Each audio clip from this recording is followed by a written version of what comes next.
Welcome to Von Rim's Basement. It's the Basement Benchwarmers Podcast. The Basement Benchwarmers, election week after Halloween, pretty appropriate. A lot of tricks, not many treats happening probably. We are back. Scott, which is myself, Ed, Willie, and Glenn's sitting in for Eric tonight. Eric is feeling under the weather. He forgot to bring a beer, so he had to go back home. Yeah, he went back home and he got stuck. So no, he's feeling under the weather. Not COVID related. He has tummy ache. So he's at home drinking some warm milk and watching the election, I guess. We are recording on Tuesday night, election night. That's all we'll talk about that, and we're going to move on. We're the official podcast of the 2020 the presidential official election. Podcast. Yes, we are. So let's start with, like the usual, Ed, what did you do this past week? Anything good for Halloween? This is my last election stuff. I actually barely got to the studio again tonight because I went over to and voted at the Village Hall. It was way busier today than the last two times I voted.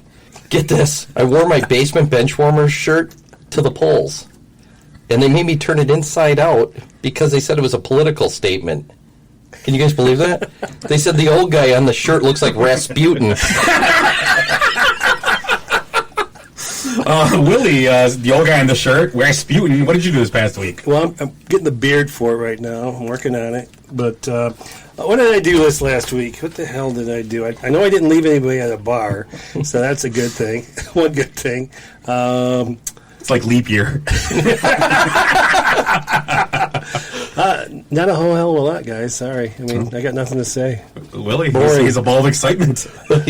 We should probably elect him the next election. And Glenn, what did you do? You were actually here last week hanging out, but what did you do since last week, since you were here hanging out with us? Yeah, I did a little hunting this weekend. Brave that windy weekend we had. It was terrible for hunting, at least where I was at. Actually was listening to the podcast on the way up and was screaming at my radio at you because you couldn't remember that stupid trade, quote unquote stupid trade.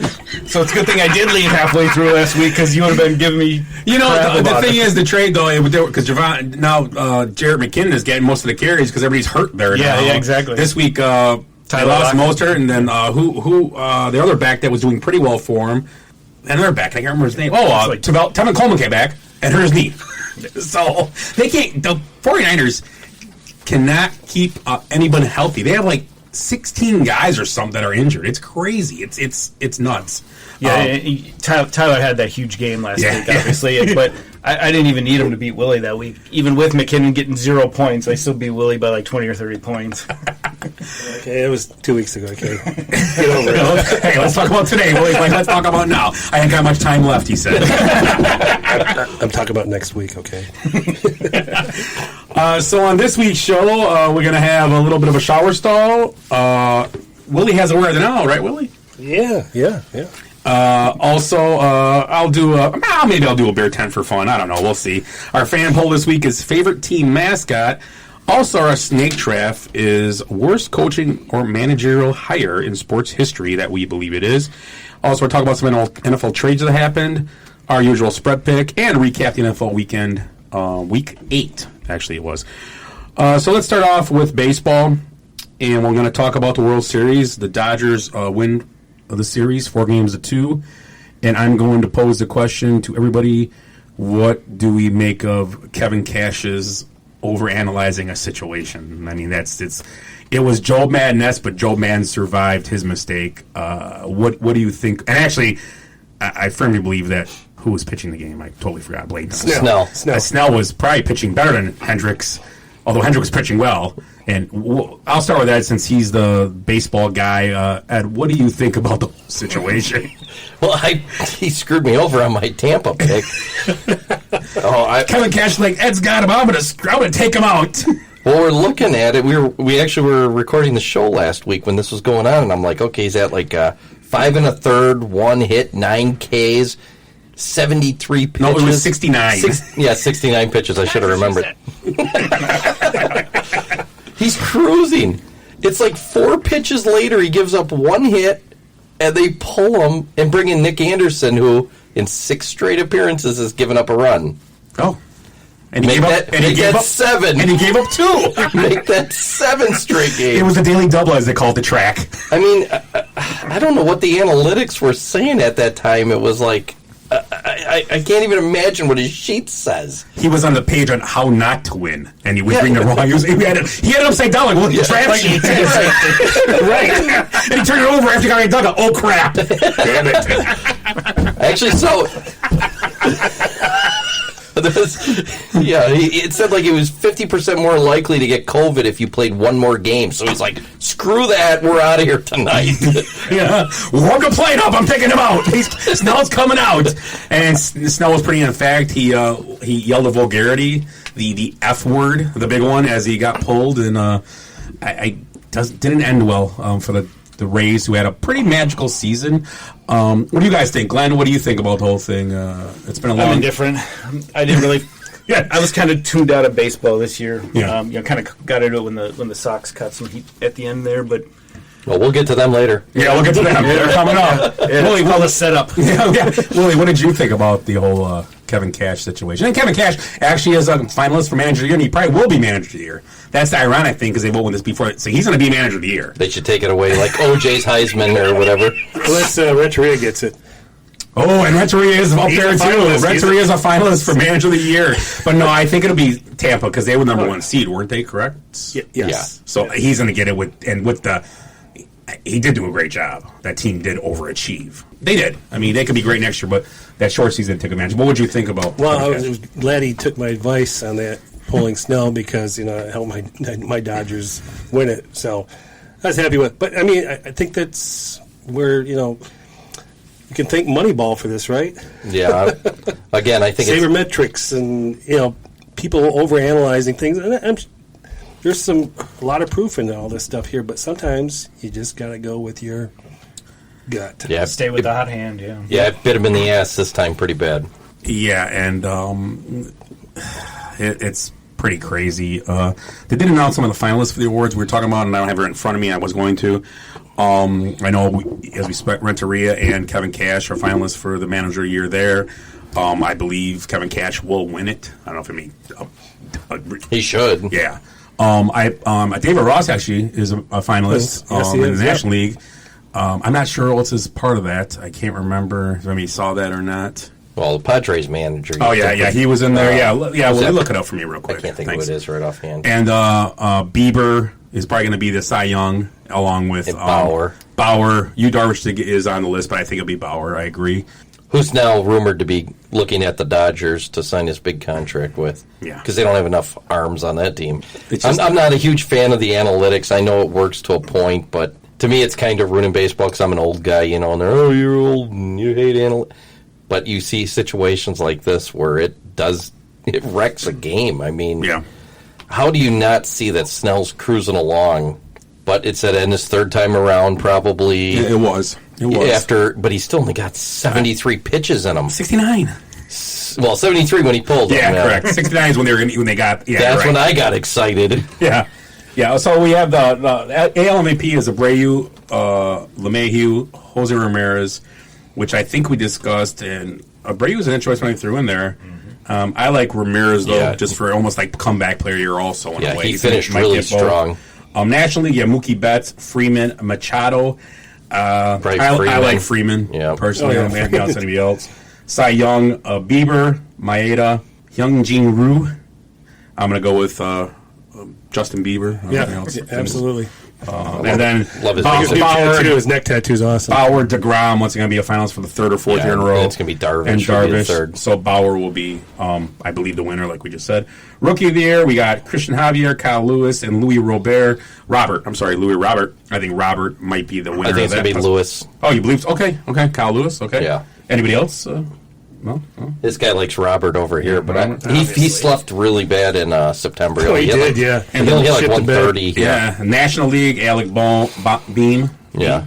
Jake Cronenworth or Devin Williams. Any feelings on that? Right. Cronenworth? I don't know. That's a tough one. That's tough. That's a little toss-up. And managerial, like we talked about, we got Kevin Cash, Montoya, and Rick Renteria. I like Cash there. And Mangley. You know what? Ross or Jace Tingler from the Padres. I actually like Manley there. Oh, hell yeah. Or for the Marlins. I really do. Same kind of concept. I like Manley, too. Number 23, man. Yeah, 23. Unless you guys, what do you guys think? Any objections to anything there? I think it'd be hilarious if Rick Renteria wins it. I do. And the year he gets released. And speaking of Rick Renteria, the replacement for the White Sox in Chicago is Weekend at Tony La Russa. Yeah. And you said this was all fake so they could hire who? AJ Hinch? AJ Hinch, I really thought it was going to be. And the Tigers, they worked out for them. He fell to the Tigers. And I just think AJ Hinch will be a good manager of good talent. And I think the White Sox talent, I hope it doesn't get wasted. And don't get me wrong, Lewis is a good manager. He was. I don't know. It's a different time. I mean, it's like, I don't know. Maybe Lewis will work out. I'm not sure. They were like, well, how's he going to handle bat flips? And they were like, oh, I'm sure Pujols flipped the bat. No, you're not close to that. This is a different era is going on now. But he is an analytics guy. Yeah, and that's the thing. That might be why they hired him. I don't know. I don't know. It's one of those, don't like it. I don't like to hire. And Glenn, you are a White Sox fan, so I really loves the hire because he got AJ Hinch. Right. Yeah, right. worked out for the Tigers. Former Tiger catcher. Yeah. So, but in the big picture, how do you? I mean, we did talk earlier. What do you think about them?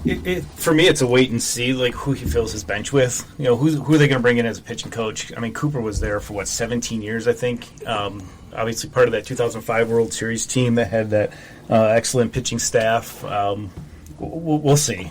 I'm with you there. It's one of those. I'm a wait and see guy. I agree. And Russa, it's not like I hired some guy you don't know. Right. He has done well, but remember, we're not going to get in DeLorean and go back to '88. It's a tough thing. I mean, this is 2020. Yeah, is Dave Duncan coming along? Yeah. Right? Yeah, trust me. I mean, I think they did make a hire, and who was I believe they're talking about hiring a college pitching coach that's pretty well wanted and been look. I can't remember his name.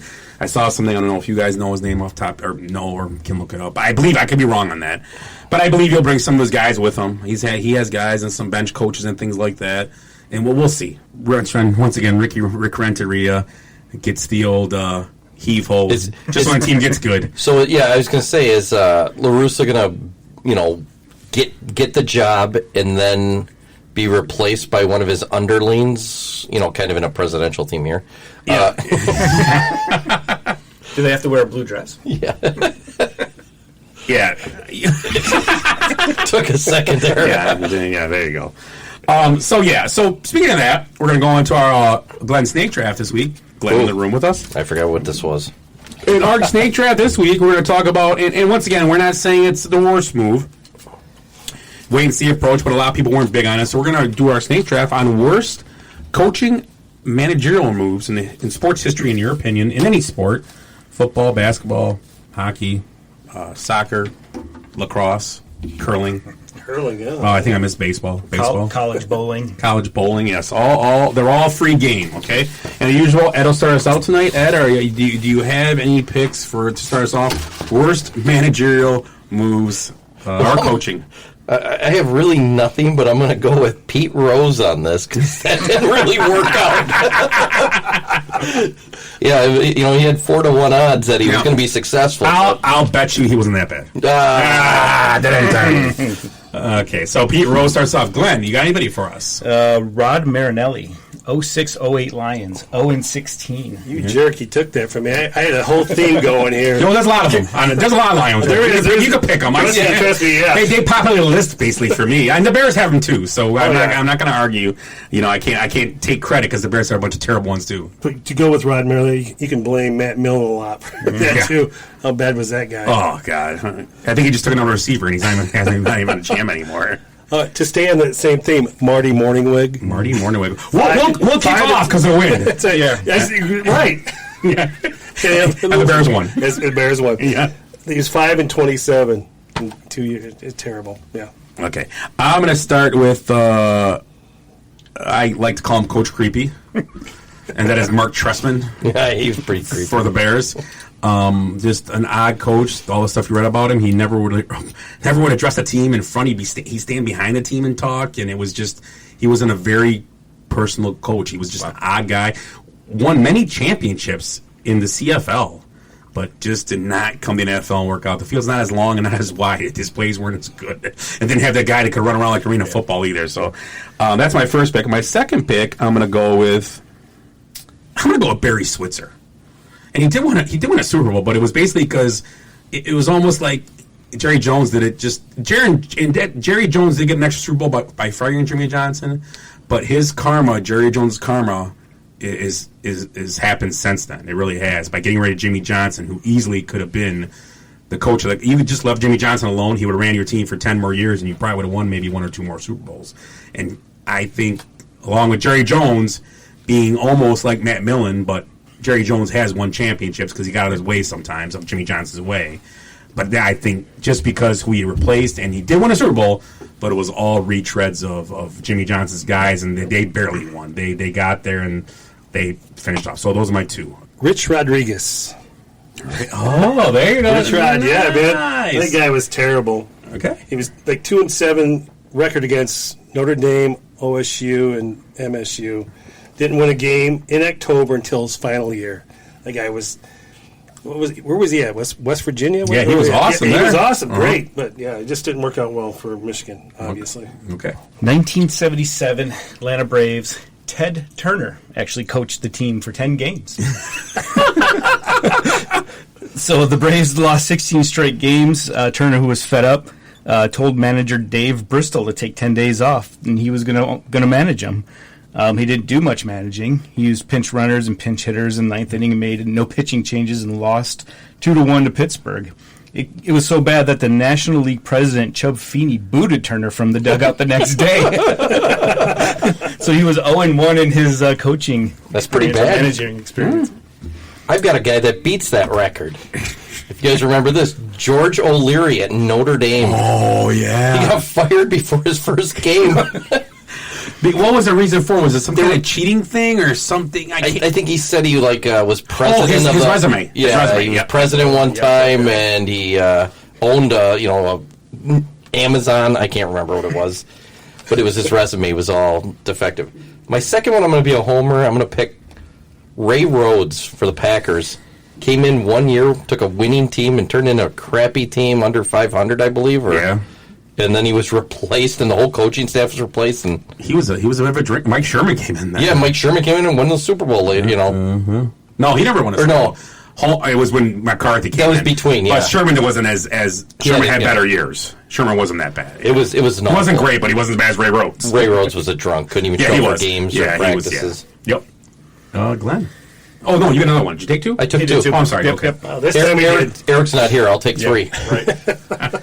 So I think it was like 1959 to 61. The Cubs, they called it the College of Coaches, or the coaches, College of Coaches. So the idea was that the Cubs would have a rotating committee of coaches with one head coach, so that the players could benefit from experiencing different points of view from a coaching perspective.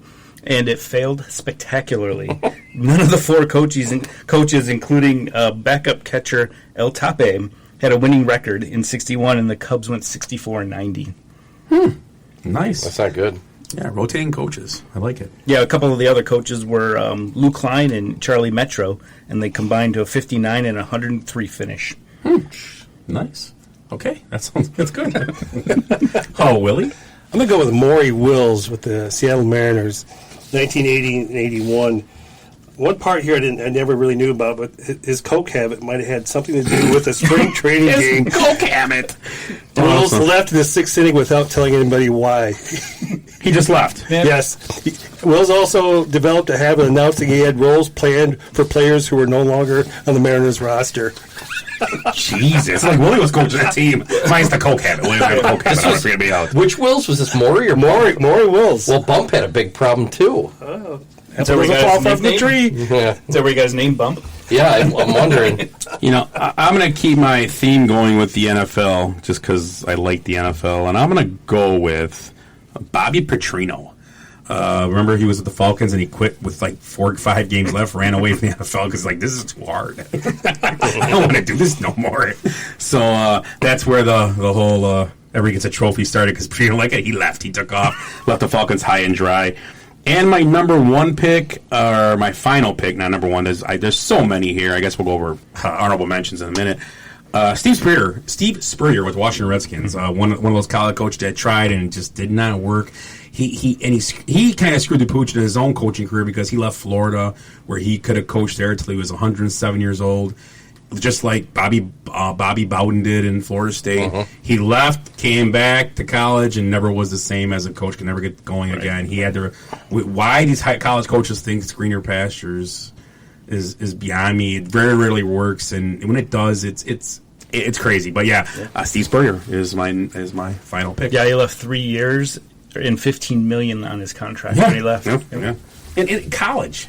Right. Yeah, you're the king. The thing is, with college, if you don't like a kid, you just don't play him. Let him go. He's only been in college for 3 or 4 years. It doesn't matter. Pros, if you mess up on a pick or something like that, they're going to haunt you for 10, 9, 8 years, 12 years. You can screw up in college on a recruit, and okay, missed one, but I got 10 other 5-stars standing at the door. So at Florida at the time. Right. Yeah, we have 11 quarterbacks. We'll be all right. I guess we only have 9 now. Yeah. Okay, Willie. I'm going to go with Lane Kiffin here. Yeah, there you go. I thought about him. That guy's been, how many places has he been to, you know? I mean, he didn't... I like that guy. like that guy. I tried the best. Here's one Eric's not here. Here's one of the funniest things where Al Davis complained about Kiffin's objection to drafting quarterback Jamarcus Russell. So, and Kiffin's apparent lack of interest in embracing the Raiders' traditions that Davis held dearly. But, I mean, just, you know. So Davis wanted Russell, and Kiffin didn't. And did not. Yes. So but maybe his bad coaching wasn't really his fault. Part of it, yeah. But you can't talk about all the other places. Yeah. We have a list. Yeah, we can go exactly. Those, Glenn. So this guy wasn't a terrible coach. Just made a very significant bad decision. Nick Saban with the Dolphins. Oh, yeah. I thought he was going to do Penn State. Penn State. I was like, oh, no. Oh, here we go. No. Down the rabbit hole. That's my honorable mention. Though. Sorry, Glenn, go on. Yeah, he passed on Drew Brees and went with Dante Culpepper in that 2005-2006 offseason. Yes, when they went for quarterback, they chose, you're right, they chose Culpepper over Brees, and the rest is, what they say, history? History, yeah. Brees was leaving, the Chargers, right? Brees might be a Hall of Famer. He might be. He might be. There's rumors. He's only second in touchdown passes. Yeah, correct. It goes back and forth. Yeah, he lost again last week. Yeah, so, well, we'll see. Good luck to that Breeze kid. Yeah. Ed, to finish. I have one from every sport, I believe, except hockey. So I'm actually going NBA this time, and I want to go with my favorite horrible coach, Doc Rivers, but we talked enough about him. I'm going with this guy, Bill Hanslick. You remember this? Oh, Billy Hanslick. In the late 90s, coached 1 year for the Nuggets, 11-71, the third worst season in NBA history, and he was fired after the season.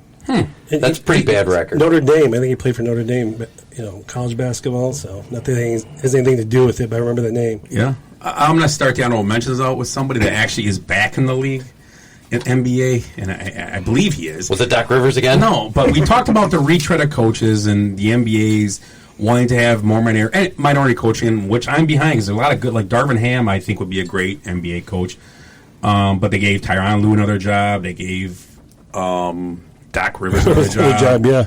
But Stan Van Gundy gets a job again in the NBA to what? Be mediocre to go 40-42 or it's insane. It's just nuts, and I don't get it. I don't understand it. I don't see this. It's insane to me. What they have all these candidates, and I don't know. But I will give Doc Rivers credit. He the evil Daryl Morey, is that his name? Daryl Morey. Daryl Morey got the job. He's working in Philly in the front office because Doc Rivers and him are close, so he's not banned like I thought he would be for his China comments. He's in the NBA again, and Doc Rivers did go out because they worked together well. So that's to give Doc Rivers credit there. He went out and the relationship with that guy because that guy deserves work in the NBA. He wasn't a bad GM in Houston. He didn't do anything wrong there. So, and also interesting. Do you see? I'm sorry to go off tangent with those. We'll go in our mentions, but coach of the Rockets, D'Antonio, is going to be a bench coach for Steve Nash. Yes, for Nash. With Amaro Stoudemire also. Yeah. So he's putting together. Nash got all his grief for being once again, he was a white coach hired, Right. and which then if you found out, Kevin Durant went to bat and said, "I basically in the NBA that's how it works. If you're on a team full of stars, the star gets to pick the coach usually or have a say in it." Mm-hmm. So he liked him, and they brought in Stoudemire, and now they have an actual Dan Antonio to kind of maybe help him out with those game situations he might have. So I think he'll be able to help with the defense. Right? yeah, I think it's yeah. Well, yeah. So it'll be interesting. It's going to be interesting. But honorable mentions. I'm sorry, I took one. And raise your hand and throw them all. Whatever. I don't care. Yeah, go Lily. Josh McDaniels. Boom. Yeah, that's a good one. He'll get a chance again. Yeah. Oh yeah. He'll get a chance, but you can the Bears can thank him. Yeah, because they got Cutler. Because of that. Right, yeah. That's how they got Cutler. So yeah, you are correct. Any Miami coach since Shula, Gase, Wanstead, Jimmy Johnson didn't do well. You bring up Miami though. I think Brian Flores has him going in the right direction. I really do. He was dealt a pretty. He was one of those coaches who got thrown. He took the job, and when I take a job like that, I'm like, you're nuts. But this team is looking more and more now. We'll talk about that. We'll get to football. We'll talk more about the Dolphins a little bit later. Yeah, I think he's like, and I'm forgetting his name, the Steelers head coach, where the players kind of see him at their level. They kind of respect him a little bit. Tomlin. Tomlin. He's Tomlin, he's a player's coach. Who actually just passed Tony Dungy for most wins by African-American coach in NFL football this week. So Mike Tomlin just passed Tony Dungy. Yes, I got one. I'm not a Mike Tomlin fan. Yeah. Anybody who's managed the Pittsburgh Pirates since 1992. Okay. Yeah. How about anybody that's coached the Bears since Ditka? Well, you know what? Lovie Smith wasn't a bad coach. Yeah, I didn't think Lovie was. Lovie actually was a solid football coach. He was a player's coach. He really was, and they played well for him. So I'll say after Lovie. So I mean, Nagy is starting to have problems. Yeah, well, the Packers would do the same thing all the way since Lombardi up to Holmgren, essentially. Yeah, if they didn't have Rodgers or Favre, the coaches might be a dime a dozen. You'd be like, Bart Starr, Forrest Gregg, Dan Devine, go down the list. Dan Rhodes. Yeah, Hey, did Nagy get a new chair? Benchwarmers hot seat.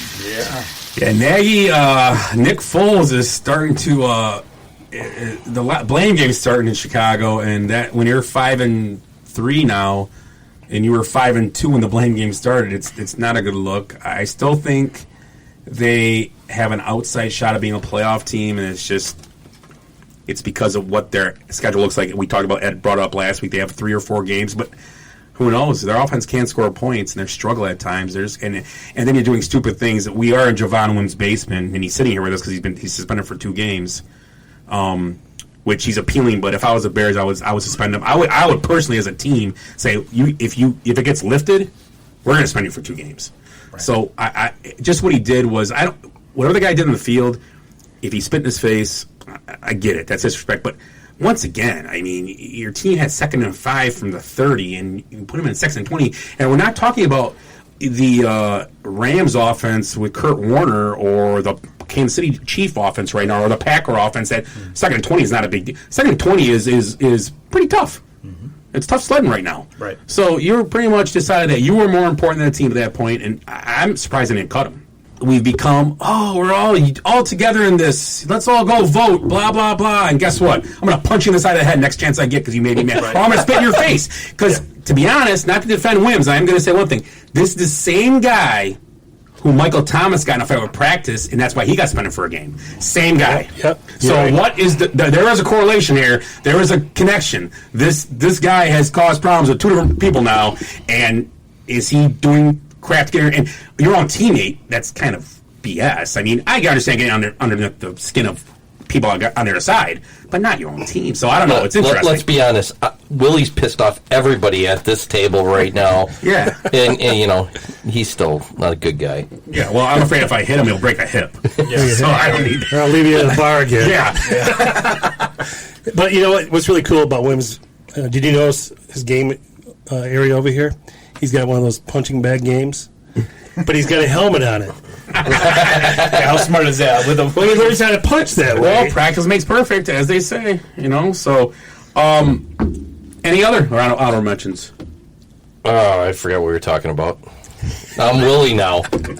I'm trying to think of who would... coaches, anybody. Yeah, you have another one? Jim Riggleman with the Padres, 1994. Oh, okay. How How about this? I'm gonna say How about this. like Joey Cora? You know what? I'm gonna say this. I understand where they were, but I think. How about Dusty Baker? Anywhere he goes, sometimes They love him though. But Everybody that's says the thing, though. He's a Doc Rivers of baseball. Yeah, good call. He is. He's the Doc Rivers of baseball. He keeps getting jobs, and they just don't. He buries his pitching arms and just destroys them. And he doesn't like young players. It's down. He doesn't with the Cubs. He never brought any young kids up to play to mix them in. He didn't want them there, and he's done this everywhere he goes. Washington, they had a good team. They didn't. Did they win? He wasn't the coach when they won the World Series. No, they didn't. No, Davey Martinez was. Yeah, and then he went to Houston this year, and I mean they did well. He did good. They with did that well, team, but once again, they didn't win it. He never does. No, I mean he is the Doc Rivers of baseball. Well, you think about how old was Dusty? 71, 72, Yeah. something like that. And how old is LaRussa? He's younger than LaRussa. Right, I was going to say, he's younger than LaRussa. So. But you know what? LaRussa's hair is like Dick Clark's wig. Right. It is darker. Yeah. It's like jet black. It's like shoe polished, man. Yeah, It's that's those Italians, man. Yeah, They got Crooked beautiful Pepper, hair. parks his IROC out in the parking lot before he coaches. I like it. They all got beautiful hair. I can say it. I'm Italian. That's Yeah. right. I just remembered one more. Oh, Robin Vincero. Well, I don't know about his coaching, but he got his ass kicked by Nolan Ryan. He got his ass kicked by every other team when he coached. So. Yeah, that's a good point. okay. So anybody know we're good on our mentions? We can do this all night. John actually. Calipari, you know. Yeah, Calipari's a good one. Yeah. Besides, once again, came from college. But that move, I would agree with. He came from UMass when he did that. And the UMass, correct? He was coaching UMass when that happened. With Camby and all that, yes, and yes, he took yes. off. That part of the reason he took off is the investigations were coming. Right. Yep. So it was. He got a bunch of money. He didn't leave Kentucky or something. He went there after. So that's a different idea. He came to the NBA. It was no good. Oh, I can go and coach Kentucky. Oh, okay. I'll coach Kentucky and be like a mini NBA team every year. Have all these freshmen go pro. That's what he is too. It's right up his alley. Yeah. So they have 5 guys drafted in the NBA every year in 2 rounds. 5 guys go every year. 1 year contracts. Yeah, they year to year. They franchise tag a lot of kids at Kentucky. Prove it contracts. You get room and board only if you and that Corvette. And you can drive Tony LaRussa's IROC once in a while. Yeah. Tyler Hero loved his first visit there when he, after supposedly committing to Wisconsin, Yeah. then he went down there. And people think I don't like Hero for that reason. Hero could have been a star in Wisconsin. He could have been just as good. He'd still be there though right now instead of in the NBA as a star. I don't know because he would have started. He didn't start in Kentucky. He came off the bench in Kentucky. Yeah, well, He would have started at Wisconsin. Yeah, I don't know. I don't know. Wisconsin, it takes forever for their guys to become good. Yeah, screw it. I don't like people that go back on their word. Ooh. Like Eric's supposed to be here, went back on his word. Yes, he did twice. Because he got a little poopy belly. He can't be here. My farts smell. They smell like the beer he drank. Smells like that's peanut butter cups. My farts today smell like a German ale. And 4.8 on the beer rater. Let me take a picture of it. Everybody take a sniff of my farts now. Oh, God, I hope he listens. So, real quick, let's go over the NFL, a few trades they have in the last couple of days. Today was trade deadline. Like I said, we're recording on Tuesday. And the NFL, and that's the NBA? I meant NFL, I'm sorry. It whatever. doesn't matter. No, the NBA doesn't exist anymore, I don't think. Wait, I'm sorry. Let's go back to the NBA one more time. So, did you see that the NBA wanted to start on the 22nd of December, and LeBron came out? No, I don't want to do that. Mm-hmm. And then the NBA wants to try to tell us and have us believe this is the best part. Well, if we don't start on the 22nd, we're going to lose like close to $1 billion. That's not why you're losing $1 billion. Let's tell the truth why you're going to lose $1 billion. And to blame the start. Now they're talking about not starting until Martin Luther King Day now. And they're going to lose. Which is you tell me that's essentially a month. So what is that? 4 weeks is going to cost you $1 billion or $500 million? I don't believe that 1 second. No. I really don't. Last year with COVID and everything else that went on, that's why you lost the money. Because all you're going to do is push the season. Yeah, right? And I kind of side with the players a little bit.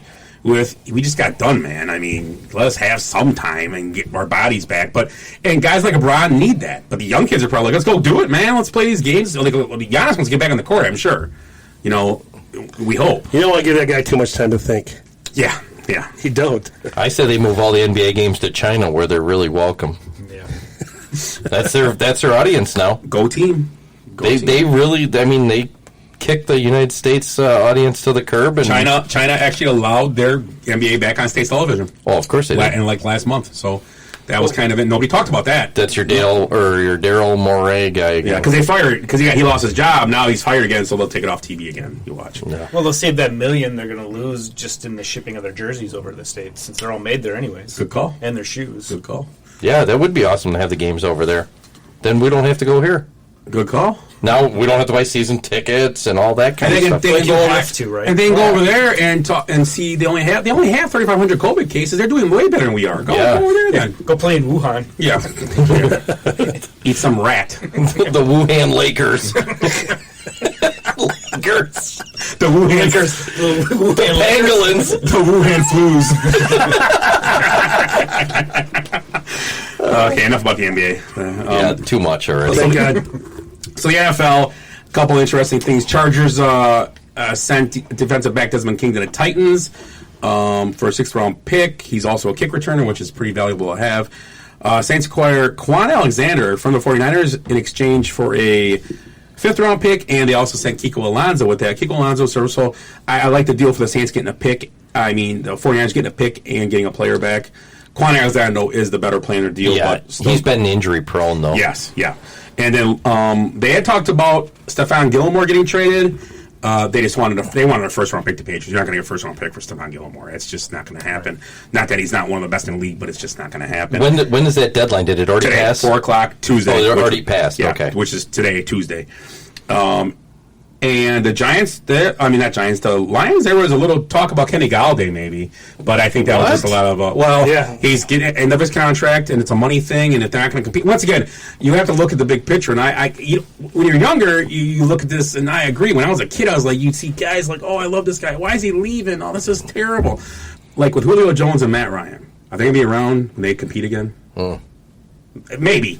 There's an outside shot. This year, they're going to win the rest of their games. Well, you never know. I know they look better. Will Kenny Galladay be around Detroit when they compete? Because obviously, I gave Detroit props. Nobody's last gonna be week. around when they Detroit compete. Unless Indianapolis is really, really good, or Detroit just played really, really bad, because it was a close game for a while. It was. But they just couldn't stop them. The Colts and Phillip Rivers, who hasn't played one good game all year, just played like he was the second coming of Johnny Unitas that day.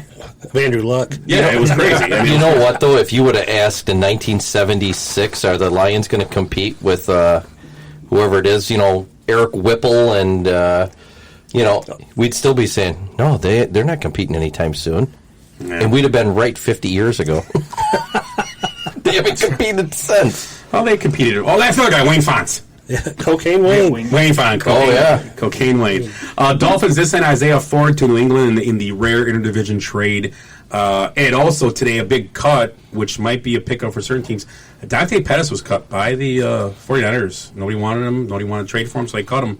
And also, Will Fuller, the Packers, supposedly had talks in the building, and there was arguments over him. Mm-hmm. Some people wanted him, some people didn't.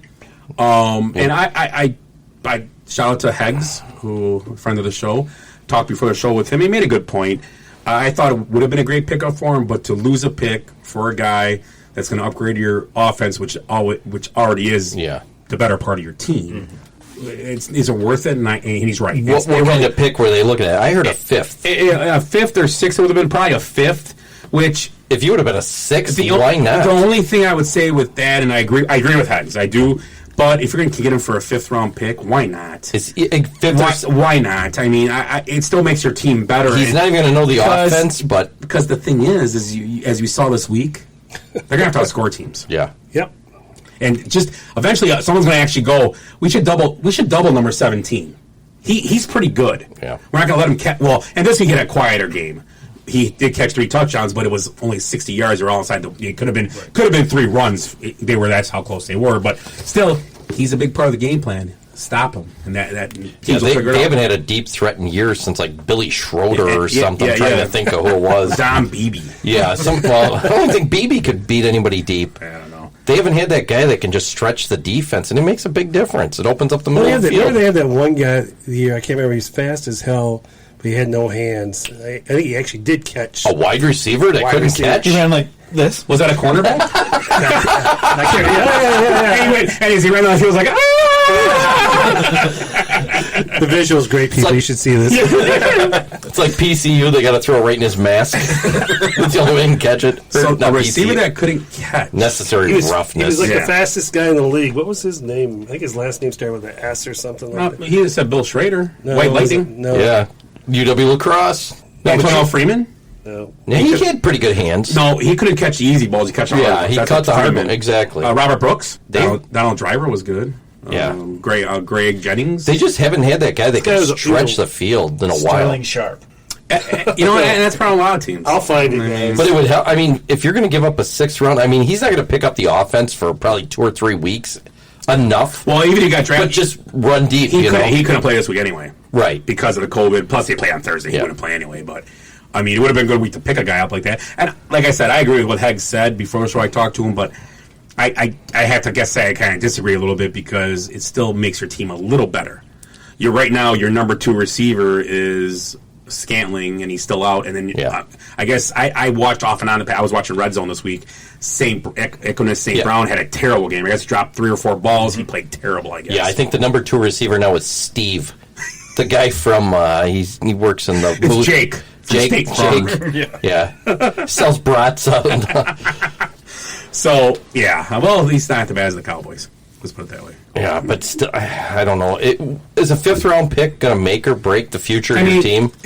How many recently didn't even make the team? He is, like we were talking before, they're probably the 3rd best team in the division. Does picking up Wolf or make them any better?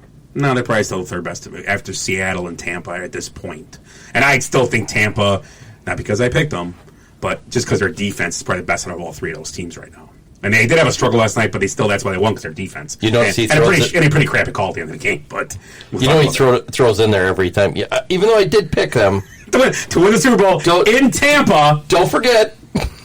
But I'm not picking them there. When they go to a Super Bowl, will they will they shoot the cannons off just for them at home, or probably not? Would that be kind of cocky? That'd be awesome. Remember, the Bucks now have Antonio Brown, too. Yeah, AB. So you got The crazy Rob Gronkowski and AB. It's like the movie Magic Mike, but on a football field. Never saw Magic Mike. I'm just saying that's what I heard. Or the sequel, right? You've never seen either one. Yeah. Magic Mike back in thong. I don't even know what's got it. I'm just saying. Magic Mike Wilson back in tapioca. Wear his thong It's not a Joel wrestling. He's a tapioca wrestling. So if anybody doesn't know Willie, he looks like Blue from Old School. That's what who Willie is. He's my boy, Blue.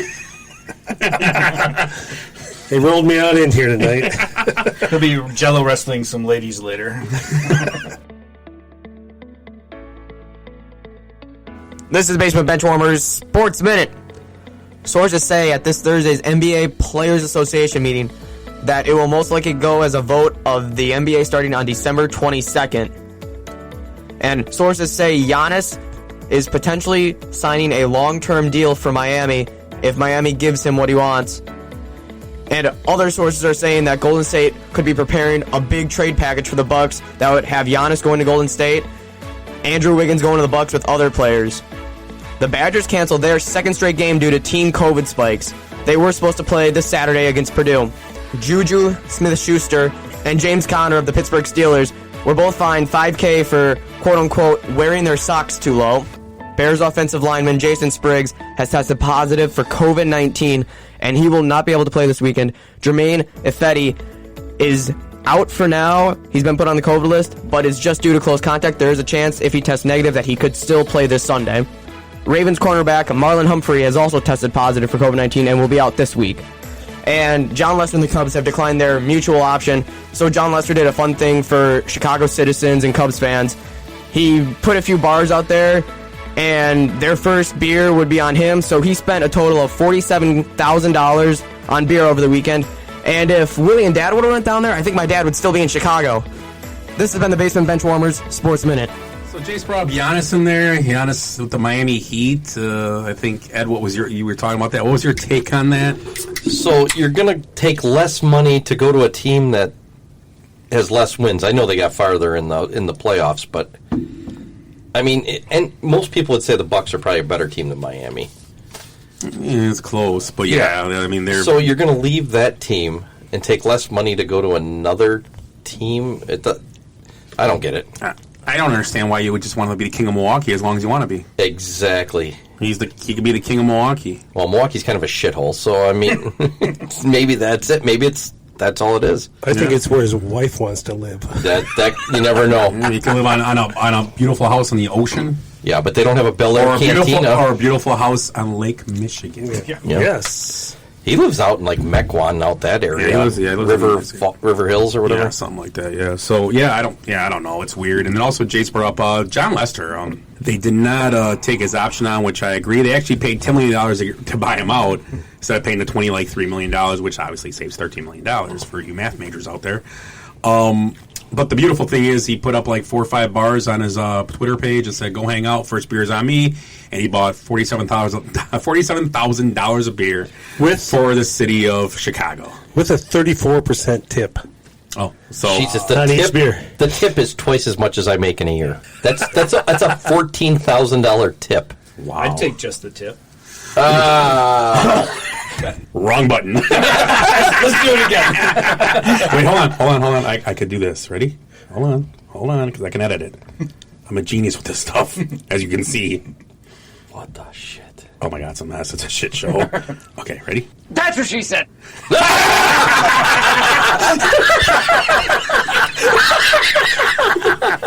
Wow, that was awesome. Wow. That was seamless. If you only knew. That was like the Titanic. Why is the band? I'm laughing on the inside and outside. Anyway, those are a few things that Jace talked about on Sports Minute. Did anybody go down and get a beer on Lester? No. I thought about it, but they'll kick you out because you're in Wisconsin. Yeah. That's right. Who said masks? We're from Wisconsin. Yeah. That's how it is up north. You were up there. Nobody wears a mask up there. Yeah, very few people wear them up there. They just, just bury them out in the backyard after they die. Next to the dog. Yeah. and last year's deer kill. You're listening to the Basement Benchwarmers podcast. Check us out on Facebook at Basement Benchwarmers, also on Instagram at Basement Benchwarmers, and on Twitter at Base Benchwarmers, and our email is basementbenchwarmers@gmail.com.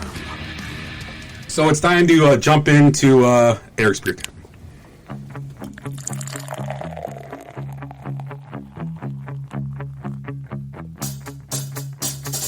I like beer cause it is good. I drink beer because I should. If there was a song to sing, I sing it and beer you bring. I drink beer when I am sad, cause the beer it makes me glad. Now there's nothing left to say, so let's go drink beer. Beer is good! Beer is good! Beer is good! Yeah, so Eric's not here, so I'm gonna do his beer tent this week, and I'm doing a drink from Kentucky. It's a bourbon barrel hard tea. He'd be happy with that. It's a malt beverage with natural flavors. Oh, awesome. It's a premium malt beverage. This is a 12-ounce can, which is 355 milliliters beverage. I think you've had a few malt beverages today. It's Asian bourbon barrels. What else does it say on here? It was packaged in Lexington Brewing Company. Beautiful city. Isn't this how Eric does? I don't know. Well, I think it would say, the bourbon was aged for 18 years, and then they brewed the tea in it to get the oakiness out of the barrels. Glenn, you want to do it? You got it. It says, enjoy this product responsibly. Yes. Let's see what else. Visit their Instagram page at Lexington Brewing Company. It is. Wait, what's the name of it first? Yeah. It's Kentucky Bourbon Barrel Hard Tea. Oh, okay. Yeah. The UPC code is 47301-04037. Nice. And yeah, it has the oakiness of a barrel. I can imagine a bunch of rednecks driving around in pickup trucks with ARs drinking these. It's got lots of fiber because it's barrels. I'm guessing. I'm just saying that. I'm not They gonna grind the barrels up for the flavor. I think you should chug this. Chug it. No, Chug it. Let's do it. Here we go. There we go. Okay, we got the fill time for me guys when I'm drinking it. So We can always right. edit out the That's right. throwing up part. Phil. All right, so now he's drinking it now. You should watch his Adam sample go up and down here. He is chugging it like a pro here. Oh my God! He's We got a dribble. It is Okie. Okie dokie. Did you finish it? No, there's a little bit left in there. Oh, that was pretty close. I like that tea. Hey, you got a belch for us? I can't. I think I might puke. I don't know. Hey, you got to cover. You got to. I made a chunky bar or score bar. And before I go any further, I can thank Jennifer, my wife, for giving us a bag of Halloween candy based on our favorite candy last week from the show. So we all got bags of the candy we talked about, and Glenn got one too, and we got Eric's waiting here. No, I'm eating Eric's. Oh, that was Eric's. Yeah. Oh, okay, then Eric don't get one. Let's edit that part out. Yeah. So what was in it? Let's go. Score, a chunky bar, a Reese's. Was there a Hershey's with almond in there? A Heath. A Heath too? Yeah. Jeez, we had the Jack. Was there a Hershey's with almonds? I don't think so. Is that it, Heath? Yeah, that was it. I heard the chunky was the hardest to Your find. favorite. We forgot your favorite Kit Kat. Oh, the Kit No, Kat. it's a Kit Kat, yeah. Okay. Okay. Well, Yeah, I washed all mine down with a Pepsi, so I'll see you guys tomorrow. I'm not even asleep. so yeah, it was Okie, and that was Eric's beer tent. Brought to you by X-Lax because Eric's poopy pants this week. Colon cleanse. Brought to you by Colon Cleanse. Charmin. It only takes a couple of sheets. Dingleberries. I hate these jokes. I like these guys. I don't know. That's all I ever know he says. So Eric, get well soon. If not, I'll do the beer tent. I was pretty good at that, I thought. Oh, yeah. I thought it was excellent. Covered all the bases. Eric, if you're listening, don't come back. So I already called temp service. Si, senor. Wow. Okay. So what do we got here? Okay, so let's after that, let's kind of roll on these the parts of our show that I force these guys to do. Let's hop into Ed's shower stall. Everybody into the shower! Anybody in the shower in 10 seconds gonna get fined $100! Larry!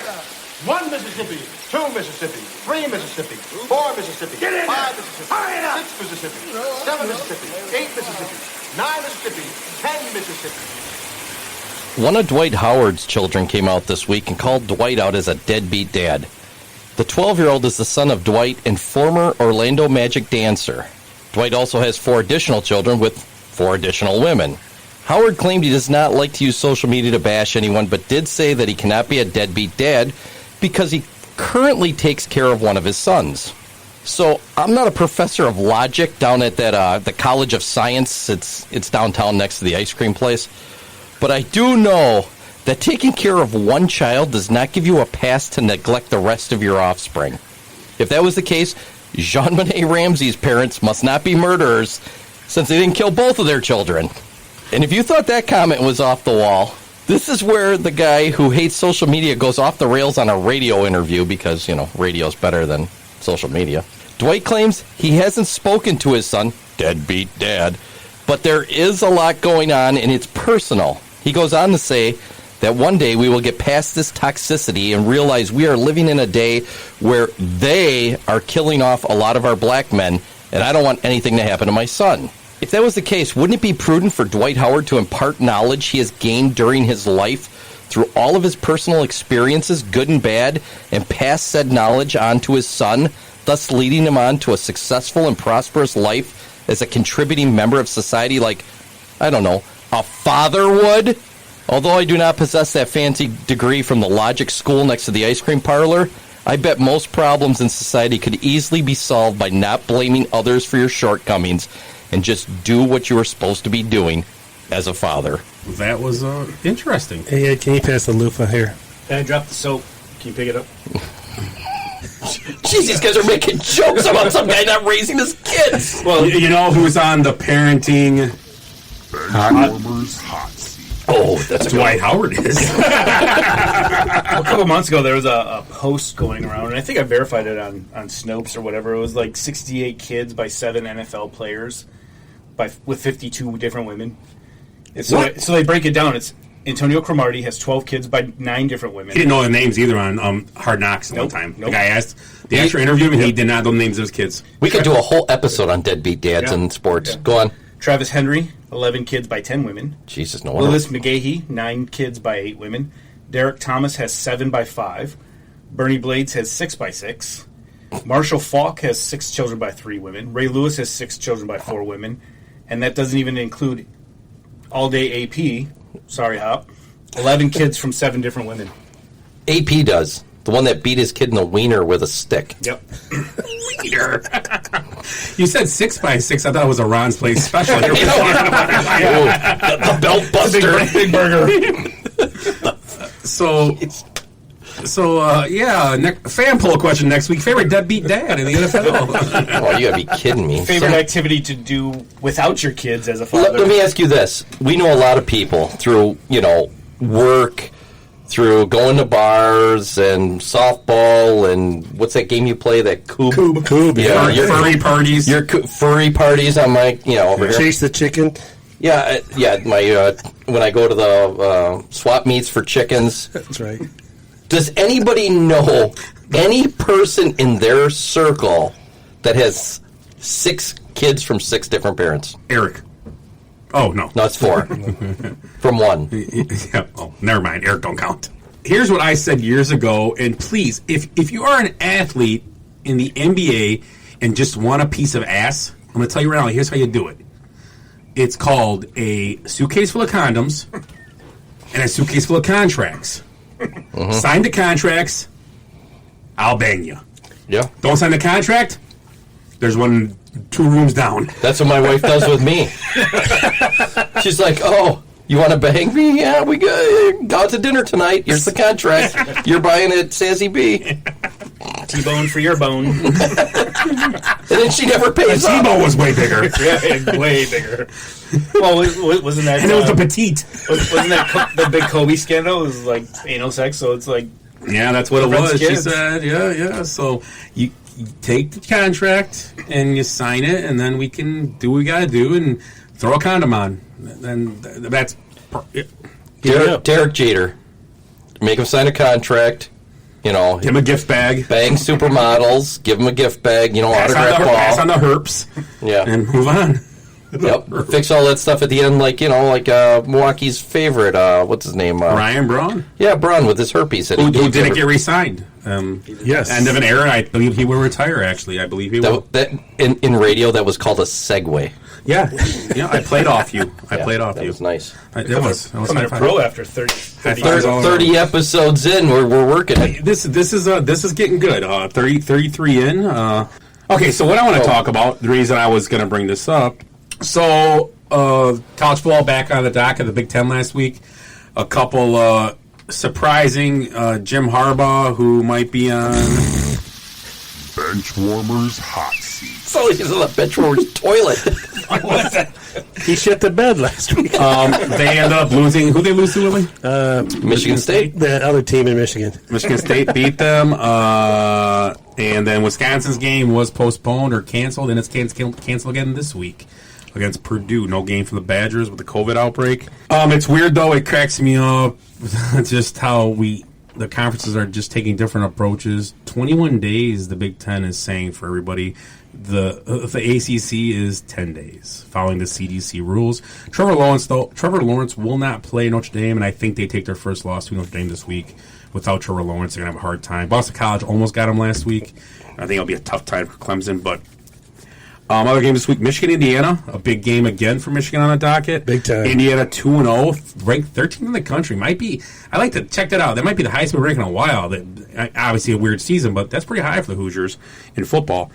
Also, So it's Lee Corso. yeah, Big Ten, Clemson, Notre Dame. We just talked about not Big Ten. Rutgers visits Ohio State. That'll be a bloodbath. Rutgers hopes to get COVID before then. For sure.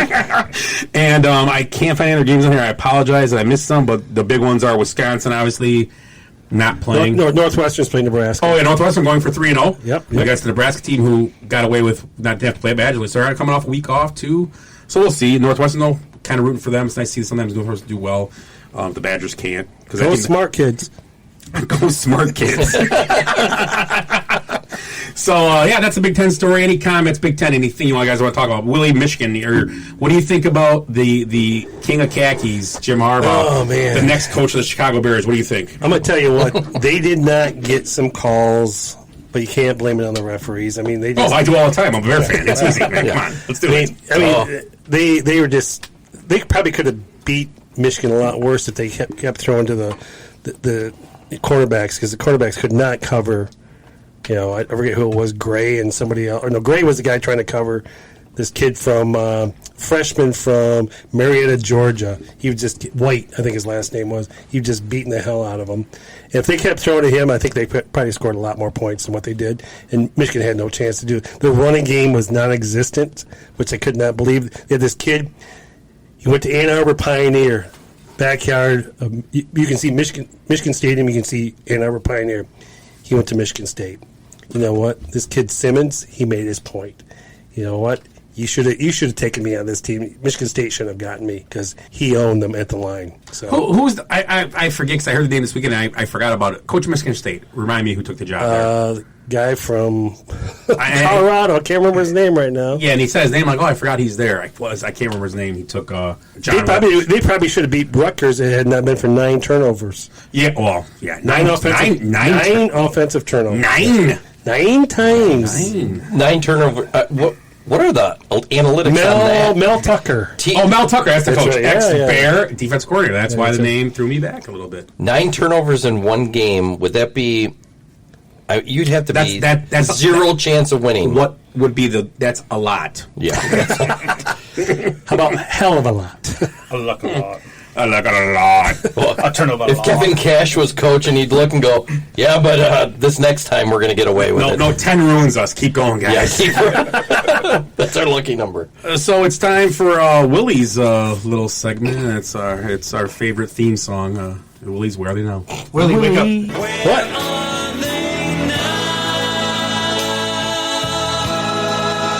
Willie.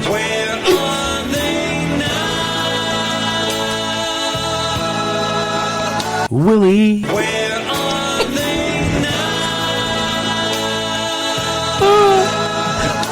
We should just play the song. Just keep playing it over. Play the whole song here. Go, Willie, start talking now. Start play behind you. So this guy... Wait, hold on. Willie. He just wants to hear it. Wait, hold on. Willie. Okay, go ahead. It's like an episode of The Masked Singer. Who sang that? Rip his head off. Mask off. Okay, Willie, go ahead. I'm sorry. So this guy played under the head coaches of Johnny Majors and Philip Fulmer. He gained national attention as one of the SEC's top quarterbacks. In 1992, he passed for 1,712 passing yards, 10 touchdowns, 4 interceptions, as Tennessee finished with a 9-3 record. The next season, he finished with 2,345 yards, passing yards, 25 touchdowns, and 8 interceptions as Tennessee finished with 9-2-1 record. He held all the volunteer passing records at the end of his collegiate career, and most were eclipsed by a future NFL Hall of Famer. Hey, Manny. Where is he now? He came in second behind Charlie Ward in the Heisman vote, and he was a first-round selection in the 1994 draft, taken by the Washington Redskins. He held out of training camp. He eventually got a 7-year, $19 million contract. It's like kick returner money now. Yeah, right, for sure. Long snapper. Let's see. He was considered the quarterback of the future. However, his poor play contributed to a quarterback controversy with a fellow 1994 draft pick. I'm not going to give his name because it'd be too easy for you. He started 18 games his first 2 years with the team and was benched in his third year as this other quarterback led the team. After the 1996 season, this guy was traded to the Saints for a 5th-round draft pick in the 1997 draft and a 3rd-round draft pick in 1998. After being unable to take the field due to a foot injury in his second season in New Orleans, he signed with the Oakland Raiders. He re-injured his foot again. He was cut and later retired. In 2004, ESPN rated him as the 17th biggest sports flop in the past 25 years, along with the 4th biggest NFL bust. The NFL Network ranked him as the 9th biggest bust in NFL history. After retiring from the NFL, this guy returned to the University of Tennessee, completed his degree in psychology. He became a real estate professional in Knoxville, Tennessee. His company was the largest independent firms in East Tennessee. And in 2003, this guy moved to North Carolina. So he decided, what am I going to do here? I think I'll try to become the U.S. representative for North Carolina in 11th Congressional District from 2007 to 2013. He was a member of the Democratic Party and led the Blue Dog Coalition. Woof, woof. In July 2011, the General Assembly in North Carolina redrew the district, and it concluded that the new district was so heavily Republican that he would need to practically completely separate himself from the Democratic Party in order to have any chance of a fourth term. So in February 2nd, 2012, he announced that he would not run for another term. So, any idea who this guy is? Go back Is it to Heath? Heath Schuler. Yes. Yeah, I just thought of it with the senator Schuler, thing or whatever. Heath Schuler. I forgot Heath Schuler. And the guy that beat him out. Just thought of I thought you it. just looked at your candy right No, I You were opening another candy bar. Oh, wait, I got it. Is it Heath Reese's? Heath Cat. What was funny about that? Remember when he lost his job to Gus Frerotte? Gus Frerotte. Remember when? And then he sprained his neck. Yep, on the head, Headbutting a wall. headbutting a wall. Really? Yeah, Gus Frerotte, yeah. Scored a touchdown, headbutted the wall, and sprained his neck. I didn't even know either one of those guys played football. I just remember him from his political career. Blue Dogs. Blue Dogs. What is he doing now? Well, after he Well, retired, he's not in Congress anymore. Now he's a lobbyist making billions of dollars. You're right. He is. It's what he did. He's had a lobbying position with Duke They always Energy do.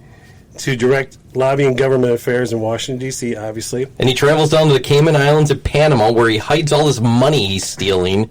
Sorry, go on. No, but he's not doing that anymore. So currently he's he was a volunteer assistant football coach at Christ school that he went to, where his son lost in the state championship. His son's name is Navy.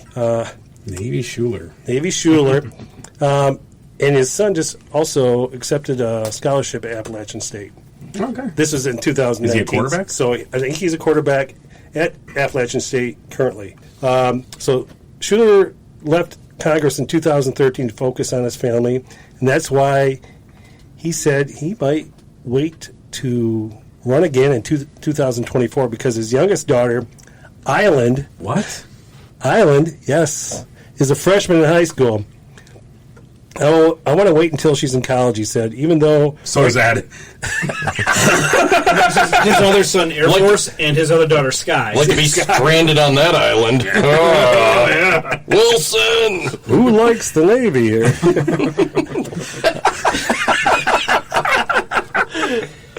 Even though right now is probably not the best time to run, is the best time to run for this political atmosphere, he's keeping his options open. So, hey, you may see Heath Schuler again in 4 years.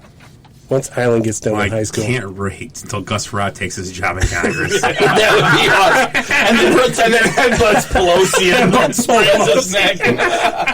Because she's like a brick wall. Like, what is she made out of?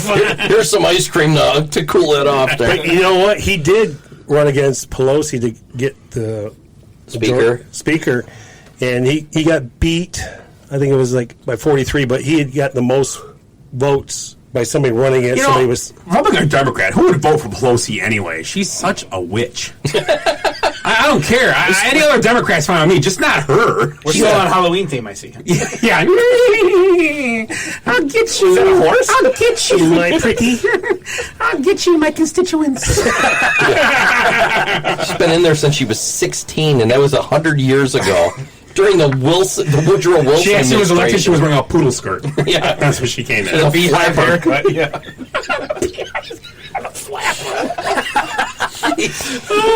Okay, it's time to talk about cool stuff, not the stupid politics.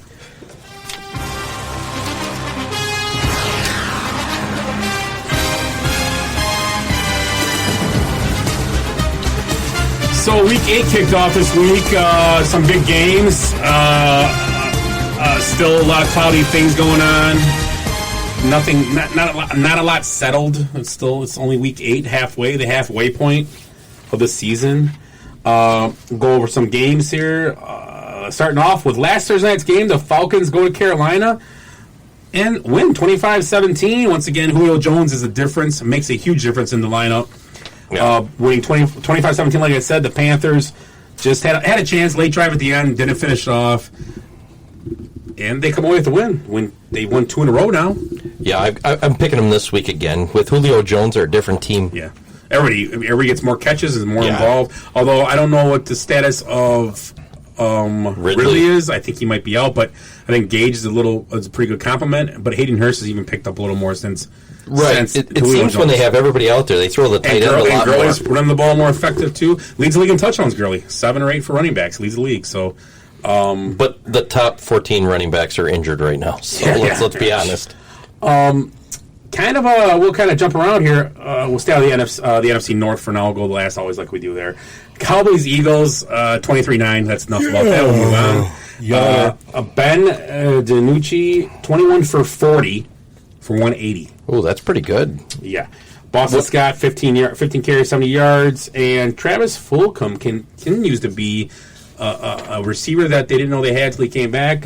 6 catches, 78 yards, and a touchdown. And the Cowboys have talked about bringing a kid from the practice squad and maybe starting him this week since Andy Dalton can play. Concussion protocol is gone, but now he has COVID. So he will not be. Andy Dalton cannot play this They're week. bringing, what do they call those guys? The replacement players? They're bringing one of those Shane guys. Falco, I think. Falco's playing this week, yeah.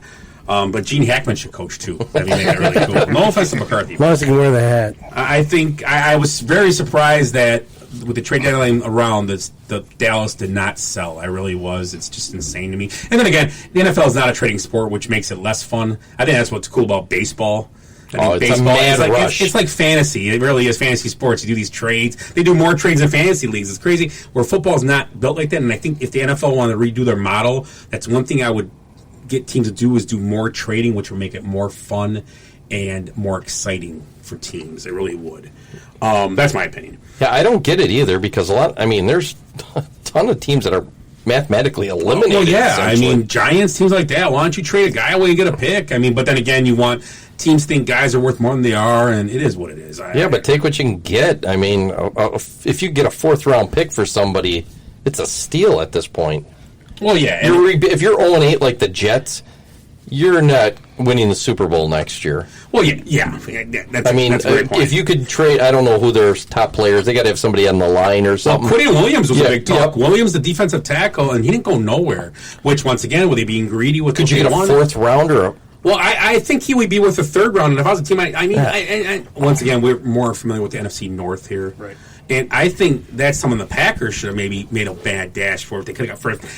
If you offer a 3rd round pick for a guy and they say no, move on. Then I agree. I don't think guys are worth 2nd or 1st round picks. I don't unless you get guys. Khalil Mack was worth what they did. He is a game. He makes the difference. But they also changed their future. They thought they had a chance to do well, and they shit the bed in that year, missed a kick, and their chances might be gone now. So yeah, and now they're sitting with an expensive defensive player that. Well, I mean, he's been playing fine. The defense isn't. He's defense. It's a hit against the cap though. Now when you're not winning. Yeah, well, he's almost. The contract's got to be close to the end now. I think last year might be his last year next year. Okay. So, but we'll see. Anyway. Yeah, Avery Williamson did leave the Jets. Yes, I'm sorry. He went to the Steelers. I didn't mention that in the thing. You are correct. He did. What did they get for him? Was it a 4th round pick? Is that correct? A bag of footballs. Yeah. A kicking tee and Rosberg got club passes to meet some women. And Sims' mouthpiece. And Sims' mouthpiece. Yeah, I don't know. I was going to say, actually, the Jets got rid of Jordan Willis and Steve McClendon. So 3 people from the Jets. Oh, good. Then they're doing something. What you talking about, Willis? Exactly. So, Eagles beat the Cowboys 23-9. Eagles in first place, 3-4-1 of that division. They're killing it there. Patriots this week, and Eric will like to hear this. He only gave him 3 wins, but the Patriots, Cam Newton fumbles inside the 10 with a minute left, going to score. They should have tied the game at the least. That New England team, though, they had a lot of guys show up. And Bill Belichick said something today, and I saw a quote by Bill Belichick, and his quote was this: We sold out to win 3 Super Bowls, and I'd have no problem with that. Yeah. I really don't. If you sell out to win 3 Super Bowls, I'm fine having 1 or 2, 3 down years. I really am. That's the price of playing football. Right. It really is. You cannot He's continue. He said they're in salary cap trouble. And I have no. You know what? It's not the Redskins with Daniel Snyder tried buying a bunch of guys and they didn't win. They won 3 Super Bowls in the 6 years or whatever. I mean, anybody here would trade after a team, correct? Yeah, definitely. Yeah, my line's Even as a Cub fan, never sniffed it. yeah, we've talked about this as Cub fans. Was it worth it to trade Gleyber Torres, Eloy, Dylan Absolutely. Cease? Absolutely. They went through DJ LeMahieu. They tried to build that team. Absolutely. Yeah, it was well worth You have it. anything against that? And that was one World You have Series. anything against that? You think they should? You're fine with what they did. Right? Yeah, exactly. Yep. Yeah. That's why you build all that talent. Then you trade away for pieces you need. Yep. Big win this week for the Bengals. Joe Burrow, another pretty solid game, 249, 2 touchdowns. Derrick Henry, 112 and a touchdown. Corey Davis, 8 for 128 and a touchdown. A.J. Brown also scored in that game. Big story there, though. Bengals win 31-20 at home and dominated the game pretty much start to finish. I think the Bengals got something good going there. I really do, and I like what they got going. Yeah, listening to that game a little bit, it sounded like the Titans didn't know what to do with that wind. It was really windy all over the country. Yeah. And Tannehill threw a couple picks in that game, I think. They were just off. Yeah. Burrow has completed 221 passes this season, 31 more than Andrew Luck's previous record of 190 for the most completions by any player in their first 8 career games in NFL history. It's pretty impressive. Like it. I mean, because a lot of people always talk about Andrew Luck being probably the best quarterback, coming out of the draft in recent history, but. Okay, Willie has, and I do love what Willie does here. I love these little stats he does. Don't be cheating. Look at my paper. There's some little fun for you. Oh, guys. you have that? I thought you were going to ask us how much of human brain weight. Did you read this? No, I didn't. No, I got my own. I got fun facts here. I got a fun fact too, because Willie's been doing it. I'm only one. Willie, this is Willie's thing, man. And I love it. I love fun facts to the games. I think it's cool. I like the old timer pumping up and giving us some facts. What the hell's going on here? What are you out of your cut and picking mind? I'm gonna give you player A and player B through their first 6 NFL games. I want to tell you who they are. Player A, I'm not gonna give the records. Player A, 1,797 passing yards through 6 games, 14 touchdowns. That's player A. Player B is 1,820 and 15 touchdowns. Tell me player A, tell me player B through the first 6 games. Trubisky and Aaron Rodgers. Perfect. I just threw that out there. What else would it be? It's Scott. No, it's not. No bear involved here. That was funny. Yeah, I liked it. I'm hopped up on candy right now. I'm hopped up on Mountain Dew, man. I'll kick your ass. What movie is that from? Ricky Bobby one, right? Bobby, yeah. What's the name? Talladega Nights. There you go. Yeah. It's either that or Joe Dirt. It's going to be one of those two. Because of my John Gruden accent.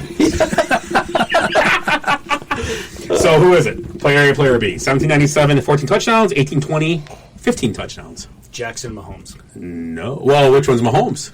The more yards, fewer touchdowns. Actually, the one guy has more yards and more touchdowns. Oh. Wilson Mahomes. No. So I'll tell you guys. All right, there you go. You ever guess that? No, I threw out my guess. 1797, 14 touchdowns through 6 games, Patrick Mahomes. 1820, 15 touchdowns through their first 6 NFL games, Justin Herbert. Oh, yeah. Justin Herbert is becoming an Anthony Lynn will Benchwarmers Hot Seat. because Justin Herbert is putting him in there. Okay, first and foremost, he didn't want to start him. Second thing, you're not winning with this kid, and you probably should have won 3 or 4. Your defense is letting you down, so you need to fix something quick because you still have a chance to make the playoffs. They talked today about extending the playoff. They might extend the playoffs if they have to cancel NFL games. They're talking, if we have to go around and cancel some games, we're going to let more teams in the playoffs. You might, if you could get to 8-8, you might sneak in, and with Justin Herbert, who's playing at this level, you could win a couple games. Roger Goodell must have been watching the MLB, huh? Yeah. But of course, it's all about the players. Which quarterbacks were drafted ahead of Herbert? Herbert was this year, so it would have been Burrows, of course. Burrows. How about and Tua? Tua, and that's it. Tua. Okay. I was wondering if there was another one in there. And I liked Herbert. I watched Hard Knocks, which it's funny. You watch Hard Knocks, and you tell how good and bad teams will be. And every year I've watched it, and I've said, "Oh, they're going to be." And what's that noise? I must be shaking the table. You shaking your... Sorry. You talk with your hands I'm all the getting time. excited because we're talking about football. We're doing basketball. Because we're doing this show in the bathroom, you know. Yeah. Of Wynn's basement. Wynn's basement, yeah. That's right. It's a big bathroom. It is. It's all right. It's got a bidet. It's punch proof. You can't get in here. Well, he ain't going to be able to afford an audition if he keeps punching people. That's a good point. But with Herbert, I liked him in Hard Knocks, and when they said Tyrod Taylor was starting, I was like, man, that's crazy because the kid is giant. He's 6'5", correct? Yeah, he's a big giant cat. He's a big cat. He actually had the longest run. We talked about longest run for the Chargers since '88 as a quarterback. So yeah, Justin Herbert, I liked in that show, and I was like, oh, he's pretty good. He's solid. And then they went to Tyrod Taylor, and it sounds terrible to say, but it wasn't for a doctor not knowing how to give him a freaking shot in his rib.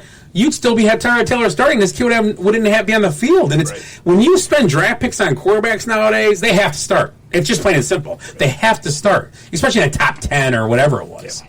I mean, this Jordan Love, that was different because they have Rodgers. They ain't going to start him over. But when you don't have a definite starting quarterback, doesn't he have to start? Yeah. Right. And they're 2-5, but they can easily be 5-2. That's right. And it's insane. Yeah. So that was the last 3 games. They lost. Denver 21 points came out to Drew Lock and the Broncos. 31-30. That was my Willie fact. I like Willie's fact of the week. Anyway, we got 28 games to go yet.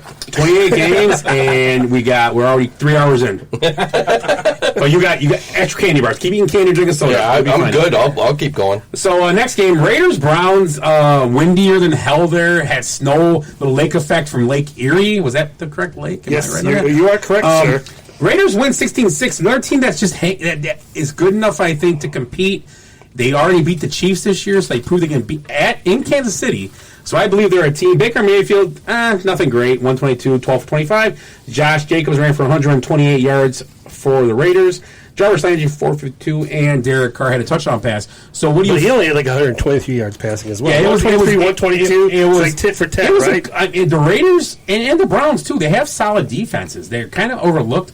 But the thing that impressed me about the Raiders, they have great line play on both sides, and that's a huge thing. You play both sides of the ball, you can compete in games, and I think it was a letdown game for the Browns, although they're 5-3. But remember, the Browns are with Pittsburgh and the Ravens, man. That's a tough division. They could actually probably win 10 games and not make the playoffs in that division. It's very possible, and they could. They got to win 5 out of the next 8. It's possible. I mean, although they still got to play the Ravens and the Steelers. And anything about the Raiders Browns? Anybody? The stats were gross in that game for fantasy players. Yeah. It was pretty bad. Willie, you got any fun facts?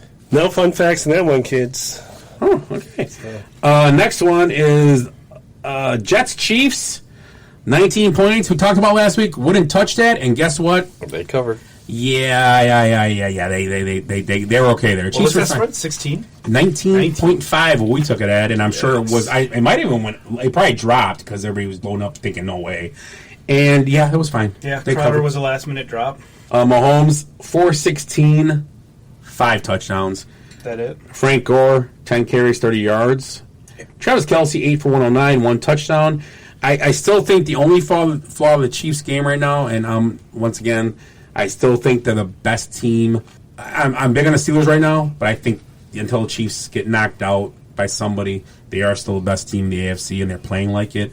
The only thing that was weird about that, their running game is not very good, and the Jets don't have a bad run defense, so it's part of the game. Good thing. Do you think they're even trying right now with the running game? I mean, if you don't have to, yeah. You don't. But if you're up 28 points or whatever, you'd like to run the ball. And I agree. Why put pressure? Put pressure on your defense, injuries, and everything else. You want Mahomes getting sacked and breaking an ankle? Well, that's why they sit him now. Wouldn't you Chad Henne's coming on. As you saw on the Benchwarmers Facebook page, Chad Henne's last 2 fourth quarters they had bring him in to finish up. Is it Chad Henne time? It might be. Trying out for the Bears. Ex-Dolphin. That's right. Thanks. Hilaire Michigan had man. 21 yards rushing in that game. Yeah. Hilaire. Now, and they got it's like Eclair, but Hilaire. Yeah, I'm not French. And just how you kiss. That way. Daddy says I'm the best. I'm not a football guy.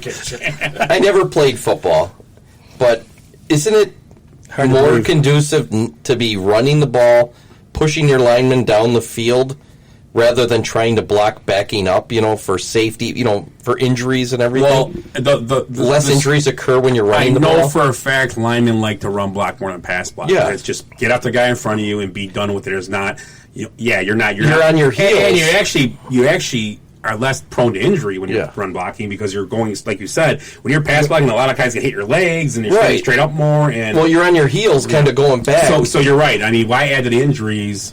To be honest, and your quarterback's worth $500 billion or whatever. I do like, and I've always liked Andy Reid, but coaches in the NFL always want to show how big their balls are, and he decides with 5 minutes left that he wants to throw another touchdown when he could have just ran the ball and punted.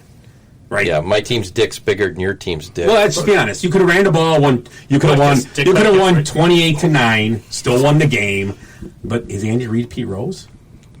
Should we put him on the hot seat? Did he? Benchwarmers hot seat. Andy Reid He hasn't won a Super Bowl in almost a year. You've been served. not even. So the Chiefs move up to 7-1, and the Jets move to 0-8. And Benchwarmers hot seat. This is stupid to say, but Adam Gase probably is on hot seat. I'm just going to say. I think that's like 4 weeks in a row. I do have a little interesting tidbit on that game. So, since 2018, Mahomes leads the NFL with 24 passing touchdowns of at least 30 yards. No surprise here. Tyreek Hill leads the NFL with 12 receiving touchdowns of at least 30 yards in that same span. Tyreek Hill actually had a decent fantasy game this week for the first time in a few weeks. Yeah. So, wonder what the causation is between those two facts, I don't know. Well, think about this for a while. Inquiring minds The want guy to that know. throws it way down the field to a guy that catches it way down the field has the most touchdowns down the field. Isn't that awesome? I like it though. No, I mean, I think you have. I'm just I messing think with you you. have to have a pie in that formula, and then you get it all right. Pie. And then apply Common Core. Not apple pie. The 3.14. Yeah, Blah blah. Ed likes pie. I do. Banana cream. Like warm apple pie. This just went off the rails quick. He likes his pie with a haircut. with a Brazilian. Brazilian pie. What's in that? A lot of lips. Anyway, next game on the docket: Rams Dolphins. Glen's team. My pick. Yeah. Dolphins moved to 4-3 after starting out 0-3. No, 1-3. 1-3. Whatever. You know what? It's impressive. They're 4-3. Jared Goff, 355, 1 touchdown, 4 turnovers, 2 picks, 2 fumbles. Yeah, I started him. Myles Gaskin, 47 to touchdown. Cooper Kupp, 11 for 110. The big story in the game: interception return, fumble return. Dolphins defense was on fire this week. They're getting better every week. Tua, a Verkstall for me. People were fawning over him. A Verkstall for me. They didn't need him. He didn't have to play. He threw one, and the pass he threw was a pretty nice pass. Nice little slant, 4-yard slant. It was nice. But the Verk's still out. I just hope the change at quarterback doesn't ruin my playoff spot for this team. Yeah, he killed a total offense. You got to add up his running yards and his passing yards, and he had 93. Yeah, and that's and once again, they were up in the whole game. But remember, I believe, they scored 28 points in the first half, and they ended up with 28. 28-10.5. Yeah, big story, like says defense. Pick 6, punt return, fumble recover to the 1. They didn't quite get it in. Yeah. That Miami defense is pretty solid, and they've got a great stretch of games coming up here for like the next 6 games. Well, their division. I mean, the Bills are the only team in that division that's tough right they can beat every team they got. Yeah, they can beat the Jets. They can beat the Patriots, and I think they can hang with the Bills. I really do. I think that when they play them again. Yeah, they got the Saints coming up too. Yeah. And the Saints are okay. I mean, they're winning games though. Yep. Yeah, they still have the Bengals coming up. They still have the Raiders, the Jets, the Broncos. Well, the Bengals was my game of the year. Tua versus Burrow. That's Here we go. Early December. Yeah, that might be a popcorn benchwarming party. They got the Chargers too. I mean, they've got a good stretch of games. Herbert versus Tua. I like these young quarterbacks, except the Bears don't have any. Broncos, Locke. I don't know who's the quarterback at the Locke. Broncos. Yeah, Drew Locke. Yeah. The Jets, whoever it's going to be. Sam Darnold. Darnold. I call him a fancy name. He's French. Stidman will be for the Patriots by that time. Yeah. Cam Newton's going to be out getting his hair did and his clothes. The big game actually might be against the Chiefs with Chad Henne. Chad Henne? Hey, we turned to Miami. Hey, that's called a revenge game for Chad Henne versus the Dolphins. Willie's itching. He's got one for us here. I do have one here. The Dolphins were outgained by 326 yards, total yards, by the Rams, but they won 28-17. That's the third largest negative yardage differential for a team since 2000. The Ravens defeated the Jets 34-20 in Week 17, despite 382 negative yardage. Well, that's good stuff, Willie. Good stuff. Thanks. Steelers-Ravens, big game of the week. 7-0, the Steelers moved to. They are quietly becoming the best team in the NFL, possibly. And with that, 28-24 at Baltimore. Lamar Jackson, 282 touchdowns. J.K. Dobbins moving up the charts with Ingram. I think Ingram's time is done in Baltimore. I think Dobbins will be the starter now. I think they're comfortable with him, although Ingram is hurt. It's not like he took his job, but I think that's where it changes. Willie Snead, the fourth. 5 catches, 106. Roethlisberger, kind of a quiet game. The Steelers just won the game. Lamar Jackson, I don't know. I think he's starting to come back to the pack a little bit. I still think he's a top quarterback, but when he's forced to sit in the pocket and throw sometimes, he has a hard time. And that was why they lost to Tennessee last year. That's in big games. I don't think Lamar Jackson's won a big game yet in his career. I really don't. This is a big game, I consider.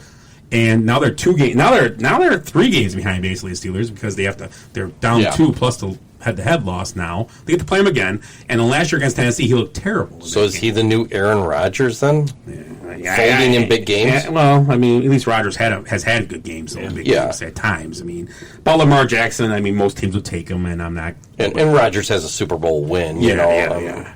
So Chargers-Broncos, we talked about Justin Herbert. Great game for him.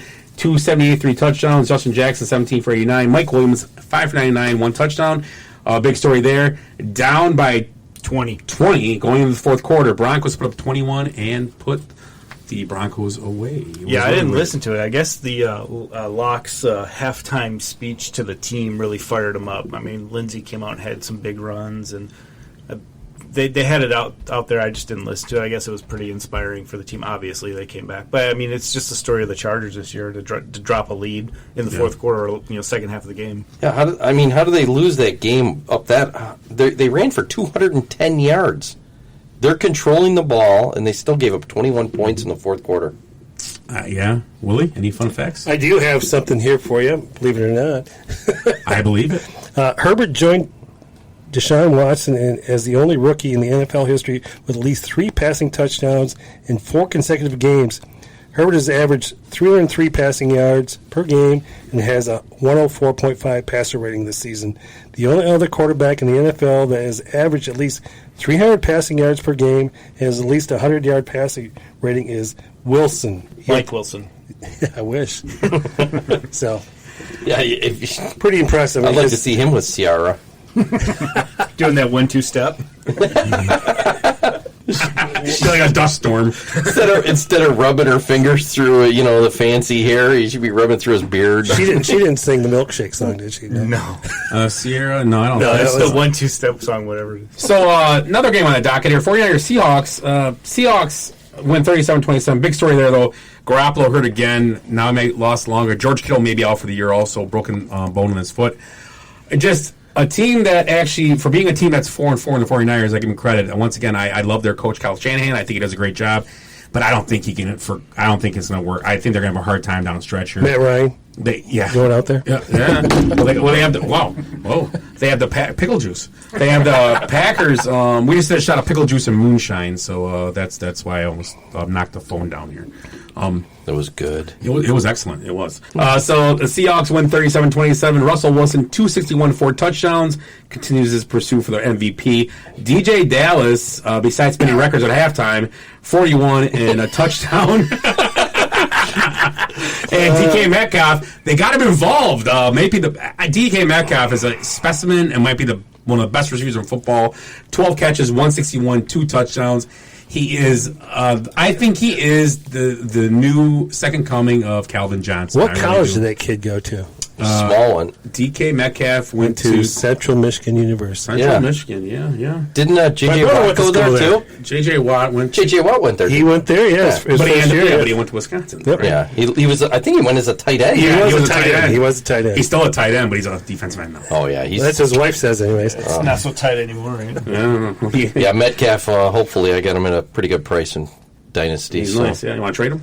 I traded for him last year. You want to trade him now? Yeah. What do you got? Anything you want off my team. You got shit. I won this week as a high scorer this week, so zip it. Yeah, And Michael Thomas is coming back. this guy needs 78-mile-an-hour wins in 19 games just to win a week. Okay, well, we'll see when I'm holding the trophy at the end of the year. He started 4 kickers. We all laughed, but It worked. off this Better than any running back I got. The Buccaneers go to Monday night against the Giants. They struggle in the Meadowlands, but end up coming out 25-23 winners on a controversial pass interference call at the end. They picked up the flag and let the Buccaneers walk away with the win. Tom Brady, 279, 2 touchdowns. Fournette, 15 for 52. Sterling Shepard, 8 for 74. And Tom Brady is, I believe, in the MVP conversation right now. 43 and winning football and being part of the wins is pretty impressive. Really, his best wide receiver hasn't really been playing. So. Yeah, that's a good point. Godwin. And he got Mike Evans as part of the game, and now you have AB coming, I think, as Glenn mentioned a minute ago. So they're bringing in Fournette. Ronald Jones fumbled during the game, and Bruce Arians, since they are New England South now, he did the New England way, and Ronald Jones never saw the field again after his fumble. And they didn't run the ball very well anyway, so it didn't matter. I'll trade you Ronald Jones with DK Metcalf. Okay, that's fine. I'll take them both. And what was Bruce Arians wearing on his chest? It looked like I saw a few jokes. The best joke was I can't remember what it was. Well, I think it was a joke like he was a terrorist, like he was kind of terrorist, which is not funny. So was his eyeglasses? Terrorism is not funny. It's no joke. Not right now. It isn't. No. And then what was the other one? Was his eyeglasses? Wearing eyeglasses? He had glasses and he had a screen on. He had glasses on top of his glasses. Yeah. Bruce Arians is an eccentric fellow, man. He really is. I like that guy though. Yeah, I do. He was supposed to be the Bears coach, and they didn't take him. That's right. Yeah. They took. Who did they take? It wasn't Trestman, wasn't it? No. Oh, it might have been Trestman. You might be correct. Yes. You are correct, sir. I think it was Trestman. That's good. Coach Creepy.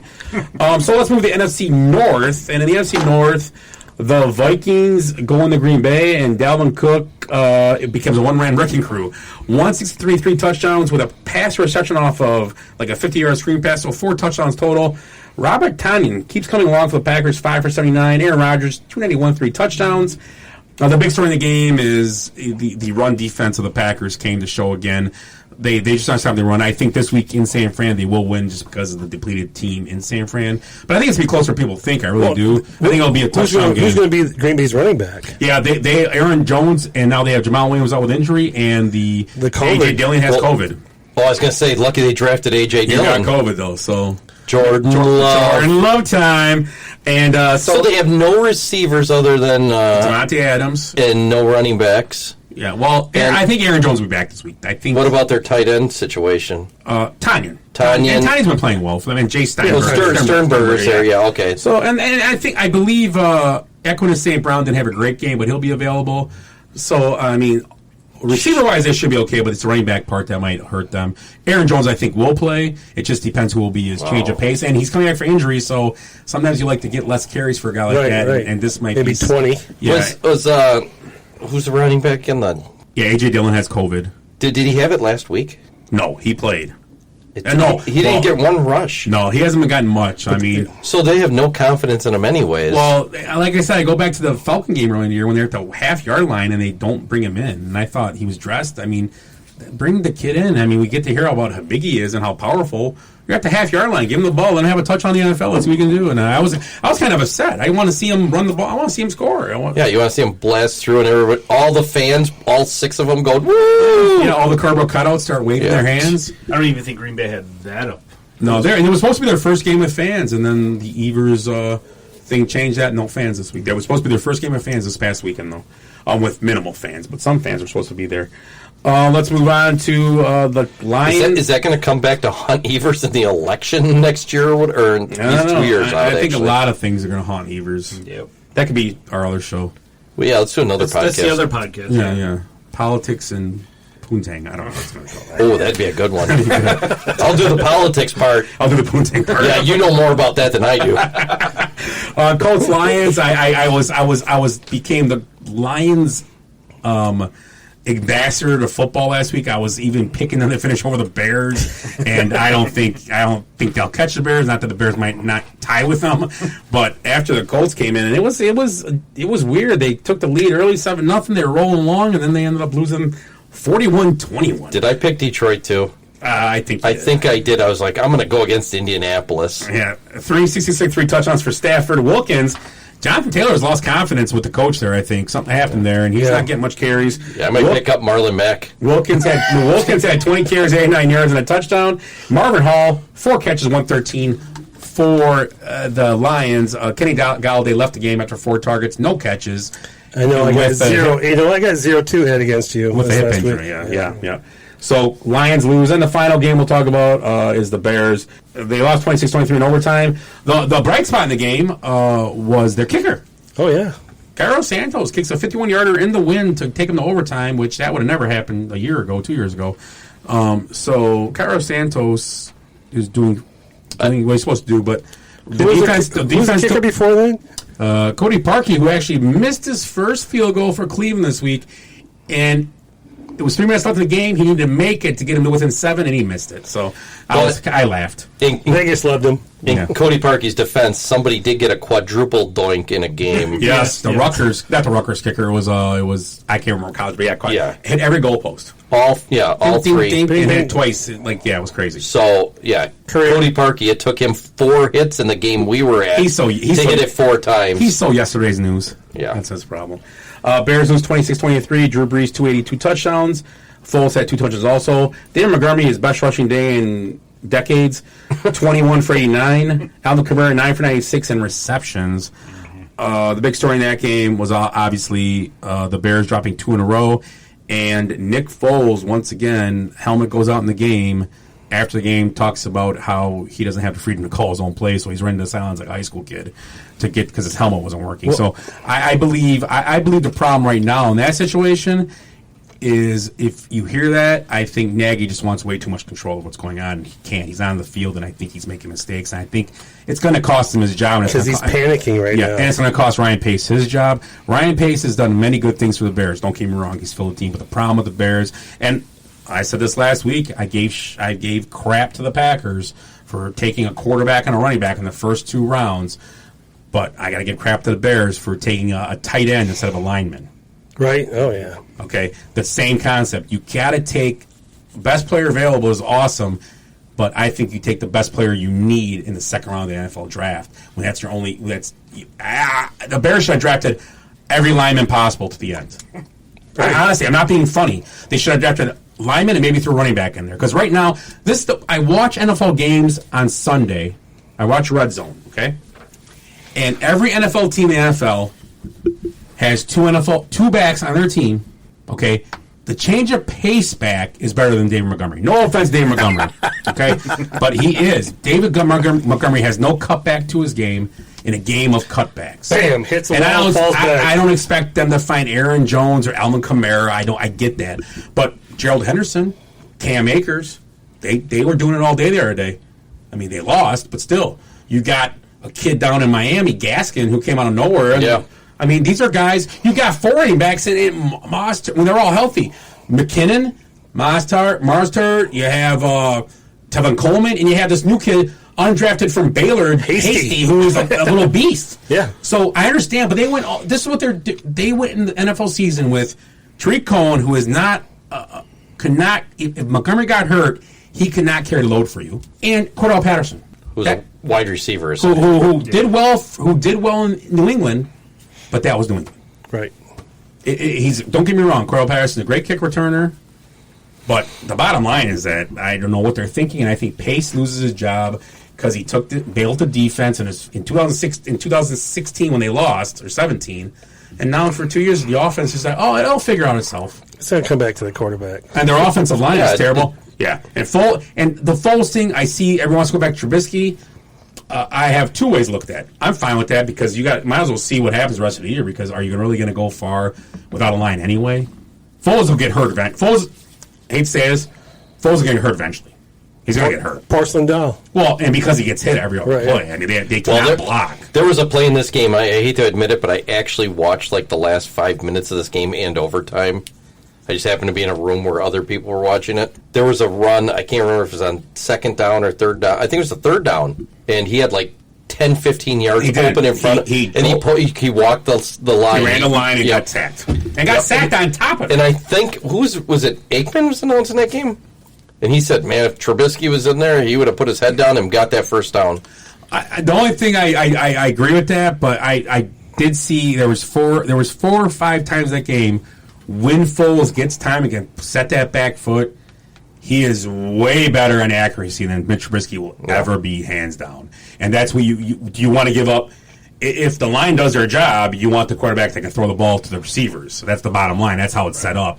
You just can't go, well, our line sucks, so Mitch, take the ball and go run around for 3 hours. I mean, you're not going to win your NFL games. I mean, Lamar Jackson is kind of catching up to him right now. Oh, yeah. It really is. And it's going to, because he's going to get slower and slower as he gets older. RG3. And the scary thing about Trubisky, he'll go somewhere, they'll utilize his talents, and he'll probably be like Lamar Jackson, honestly. People might be like, oh, you're crazy. Well, no. Lamar Jackson's accuracy is average.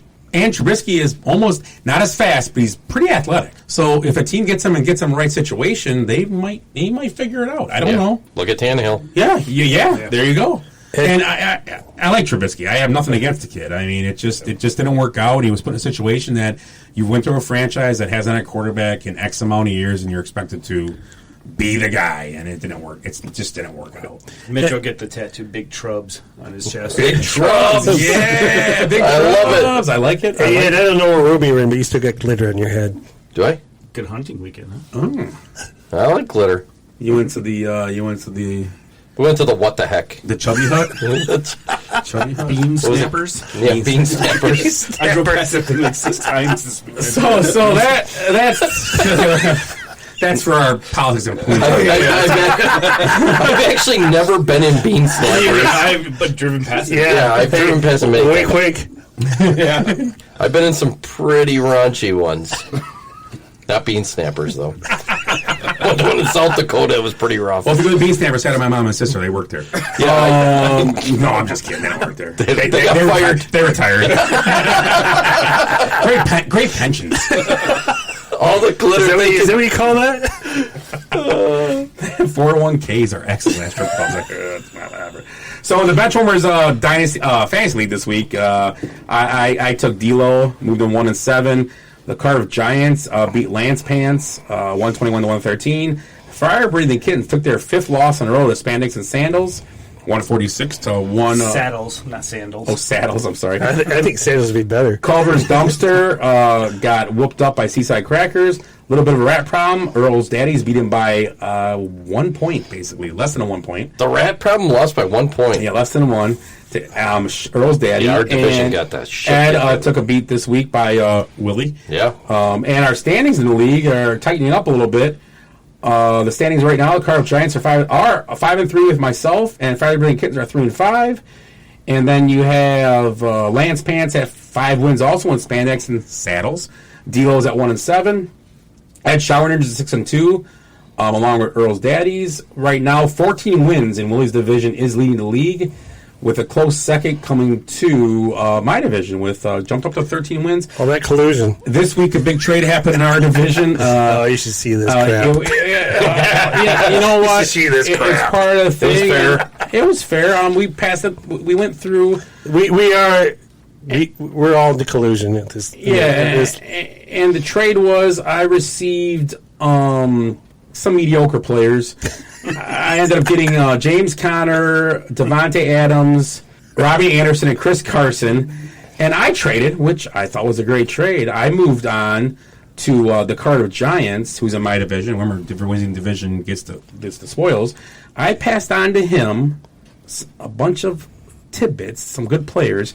Alshon Jeffrey. Yes, very good player. Joshua Kelly. Who? LaMichael Perine. Who? And the Bears defense. What? So how can you go wrong with that trade? That's one of the greatest trades. I mean, I would have took that trade in a second. so remember, if you're in the Benchwarmers Fantasy League, collusion is permitted. We like it. And if Hop's listening, thanks for Hilaire and Thielen this week. Yeah. They sucked it up. I lost. So hey, that's all there. Hey, just a note on that. Me and Lance Pants are tied, and we play each other this week. Ooh. Big week over there in the... You guys got a little side bet going on? Lance, What kind of side bet you got You going play on? Lance Poopy Pants this week? Exactly. Yeah. Is that the Norris division? The Norris. So last week in our Benchwarmers picks, Willie, nice week, 3-1 with a upset pick. Ed went 1-3, but his pick was an upset. The Dolphins. Eric went 2-2 with an upset in his. And Willie and Eric did take the Chiefs minus 19.5. And myself, 2-2, but both my picks were upset picks that won. With the Raiders getting 2.5 and winning, and the Steelers getting 3.5 and winning. Standings can't be good anymore. Right now, Ed's still in the lead, 18-14 with 22 points. Willie's right behind him at 17-13-2 with 21. And I moved ahead of Eric, 16-16 with 21 points, just because of the points with the upsets. But Eric is 16-14-2 with 20 points. So we're still within it's all close. 2 points from the top. So I'm not dropping the soap in front of any of you guys. We're all equally as terrible at doing this. So this week's picks, I have Eric sent me his in, but Glen's here. So we're going to screw Eric and have Glen pick his picks this week. Let me see what he picked. Glen did really well. Let me look and I'll tell you what he picked. Let me pick and then you tell me. Okay, I'll tell you after. We'll combine them. Okay, so Glen, you start us off tonight. Who are you picking for next week's game? Tennessee giving up 5.5 to Chicago. New England giving up 7.5 to the Jets. Tennessee in New England. Oh, how many? 7.5 in New York. Taking upset Vegas over the Chargers +1 Vegas. It's kind of a push there, anyways. And then I'm taking Minnesota -4 over Detroit. My lock of the week is Kansas City over Carolina. 10.5, huh? 10.5, laying it. Hey, what did they do the last couple of weeks? You know, Hey, is McCaffrey coming back for that game yet? Yeah, there's a possibility. But it's at Kansas City, and who knows? It could be snowing or raining or whatever. Washington getting 3 against the Giants, or no, they're giving 3. Arizona giving 4.5 against Miami. And I'm taking New Orleans getting 5.5 for my upset of the week. All right, and I got Seattle 2.5 beating Buffalo. I like Atlanta. We were talking about it earlier with Julio Jones back. They got a cover 4 against Denver. I got the Chargers getting beat in an upset by Vegas.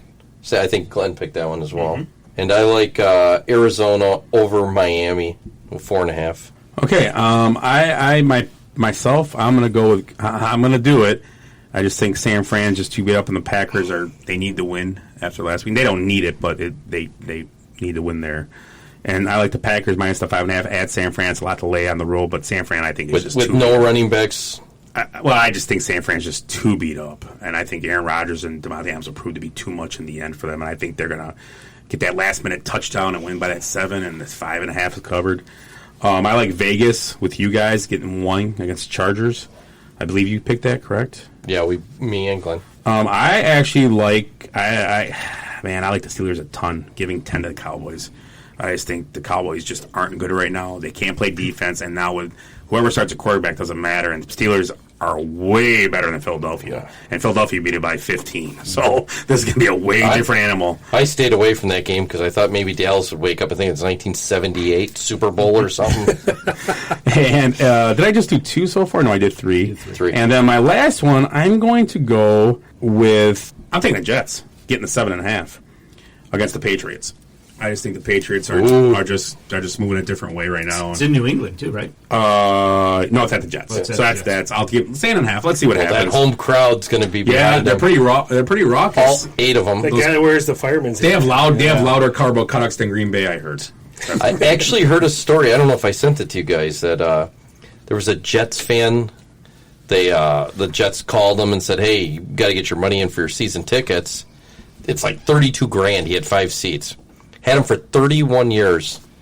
And he goes, hey, with all this COVID stuff, my business has been really slow. Can we break it down into like 4 payments of $8,000 over the next 6 months? You know, I'm a returning customer. And they said, no, there's 87% of the seats have been sold. He goes, bullshit. You lost me. I'm not going to come back. So they're trying to con people into paying the whole thing up front, $32,000, and there might not even be a season, or we don't even know. I was amazed that terrible. It's terrible. The sports teams think they have this product that everybody has to buy, and it's not that way anymore. So Eric's picks were Baltimore over Indy, Baltimore laying 3, Pittsburgh along with me giving 10 to Dallas, Jets also with me, New England. And Buffalo to beat Seattle. No way. And Buffalo is getting 2.5. 2.5 at Buffalo. So those are all. So he's got 2 upsets in there too. Yeah, 2 upsets. So we'll see what happens. What else we got here, guys? Anything Willie we missed? We got the mascots. Oh, the mascots. Real quick, get those and get out here. Mascots. So Willie, you got any to tell us about? I do have some mascots, and I'm happy that you asked. So Ann said she likes the Bernie Brewer. Johnny B. Good likes Bucky Badger. Grazi, the Philly fanatic. Yeah. Of course, Johnny B. Good had to be heard twice. Max Patkin, the Clown Prince of Baseball. I got a story about him, too. Corey Tussler goes with the Gorilla from the Suns, but his all-time favorite, and it might be yours, and it might be all of ours, is Big Al of Big Al's Gin Drops, or perhaps the Fondy Dons as a mascot. On mine, Tracy Goldsmith-Gott said the Shockers. Tim Colino said the Stanford Tree. And then Bob Pettit said you always liked wood. Mandy Holzer put a picture of the Tampa Bay. It's the lightning. It must be. Is it a lightning bug? That's their thing. She said hands down, it's a creepy yellow thing moving around. Yeah, what is it? A that lightning thing? Bug? I don't know what it is. It's stupid. It looks like a termite. Jesus Steve Christ, Milkey, the hurricane looks like Howard the Duck. Looks like Howard the Duck, doesn't Canes, he? yeah. The Canes, the Howard the Oh, Duck. yeah, that's pretty good. Yep. Joe Scarlato said Bango. Jamie Langhart said the Minutemen, which is from his hometown, the Lexington Minutemen. Ed Habel said the Fighting Irish guy with his fist. Oh, yeah, that racist symbol. My dad put a Dolphin, so I'm guessing the Miami Dolphins. I liked it. Steve Janiak said the Banana Slugs. No, that's good. Jeff Jankowski said Bear Man. I love Bear Man. You like him. Shauna Perez said Bangle the Bug. Also, Ryan Miller said the Syracuse Orange Man, which is an orange. And Manny Holzer also threw in the Tampa Bay Buccaneers Pirate. And Another racist symbol. Jenny Cavelli put Bango, or not Bango, I'm sorry, Benny the Bull. And so did Nick Sturch. And Sean Olsen said the San Diego Chicken or the Philly Fanatic. I did anybody else say the chicken? Probably the most famous early. You know what? Chris Groves did mention that on one of ours. I'm not sure which one it was, but he was talking about when he was on the... I got to look up Chris Grove. He gave us a bunch of ones. Yeah, I got to look. Well, he's an old timer. He would know. Well, he's Mr. Bobblehead collector. So he's been to much different parks. So he gave a whole speech about him, and I kind of fell asleep reading it. No offense, Chris, but I will go back and find it. While I'm looking, why don't you guys tell me, Willie, what's your favorite mascot? Well, I'm going to tell you what. I'm going with a Fighting Okra from Delta State University. Pretty much like a angry sleeping bag. With Okra is gloves. an underrated vegetable. It's a great deep fried southern. It's awesome. It's Okra. very good, I love yeah. okra. I'm sorry. I digress. Okay. Glenn, who's your favorite? Detroit Red Wings, Al the Octopus. The live octopus that they throw onto the ice before the game. Yep. Al the Octopus. Okay. Ed? He was just retired recently. Carthage's own Torchy. Torchy. Horrible. So I'm kind of glad he got retired. You know, he wasn't there when I was there, of course, because that was back 4 decades ago. When you were a Redman. You know who I really like, and I actually met him in person. He came to a class in high school. The Marquette Warrior. In person. Yeah, nice. He was a real guy. Yeah, it wasn't bad. Cowboy came in and killed him. Pilgrims came in and fed him, and then Well, actually, a white guy come in and is like, "Get out of this is our land. Get out of here." My favorite are the Fighting Whiteys. Yeah, that's that Denver's Polytechnic or Also, whatever. Morgana the Kissing Man, and not a mascot. Ah, That's there. pretty cool. Yeah. Nice. Chris Groves threw in, this is my wheelhouse. My boys YouTube mascots all the time. Orbit, the Astros is great. Philly Fanatic, his old stuff with Time Lord is really funny. The Baseball Bunch with Johnny Bench, the famous chicken was always on Yep. there. And Bernie Brewer and the Racing Sausages. Nobody said the Badger or Bucky Badger, which is a great. Somebody said it. Oh, Someone did did they? say Bucky Badger, I just can't. It's a great. I mean, Hold on. Let me see. It's probably right here. No, Rick Beasley said Philly Fanatic, and Bucky Badger was somewhere. it must have been right at the beginning. Yeah. Yeah. Willie said it. Willie? I don't listen to It might Willie. have been Johnny B. Good. Johnny, yeah. I mean, So, you go to the minor league baseball, they're all great mascots. How about the Lug Nuts? Yeah. Yeah. That turtle in Beloit. I got one honorable mention here. Bill Biggie. He was the Trojan at Tremper. He was. There were a lot of Trojans at Tremper. Yeah, I got a picture of this guy. Usually laying in the parking lot. Yeah. So, It was Don Kaufman when I was there, but yeah. this is Bill Big. Bill Bugge. Biggie. However you want to say it. Okay. Yeah, it is. Yeah. Trojans. Nice. Okay.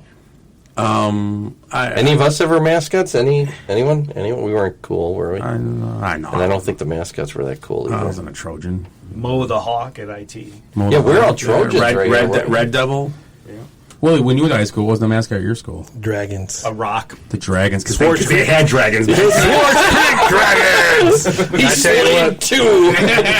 He was slaying dragons and bitches. With my afro. Okay, so Willie had a dragon in his school. It was a dragon on the Munsters that hit under the stairs. That's right. Any honorable mentions with the mascots? Anybody? Elvis the Kingfish. Oh, there you go. Yeah, Elvis. Yeah, it's actually pretty good. Yeah, Elvis. Yeah. Willie, any dragons? How about Tyrannosaurus Rex? Was that part of any schools in your neighborhood then? How about the blue blob from Xavier University? Oh, okay. The blue blob. Yeah. How about yeah, I can't think of any more. How about Staley for the Bears? I mean Staley. Yeah, but it's Bear Man. Yeah, Bear Man. He's right in your section. Bear Man's a Hall of Famer. Yeah, I know. He's got that though. He's a weirdo too. Yeah, no, he's more like yeah. Go get your picture with that guy. He puts his hand on. He goes rawr. That's how we do it. The original. I don't know where his other hand is. And then he stiffs your hair. Yeah. Is it Biden? Yeah. The mascot of the Democratic Party, Joe Biden. Right. The original Viking, the real Viking, not this cartoony one now, but the guy that used to dress up was pretty intense. Oh, really? Ragnar. Yeah. Oh, yeah, that's a good one. Huh? Ragnar, yeah. The Lions, Packers, no, they don't have anything. What's the Lions one? Is it that guy from that cartoon? How about Barrel Man from Denver? Yeah. Barrel Man from Denver. Wasn't that Barrel Man? Was that his name? How about He Billy? said Simba. Every front of the game, they go, oh! They hold him up and start the game. With their brown paper bags. Boltman from the Chargers. Bolt Man, that's a remember good him? one. Yeah. Are there any woman mascots? Lady Reds at Carthage. Yeah, they don't have I don't think they have a mascot for it though. I think it's still Torchy. Well, not anymore, like you said. Yeah. How about the Demon Deacon from Wake Forest? Yeah, the Duke Blue Devil. There's a whole bunch of those kind of ones. How about the that Bulldog from Georgia?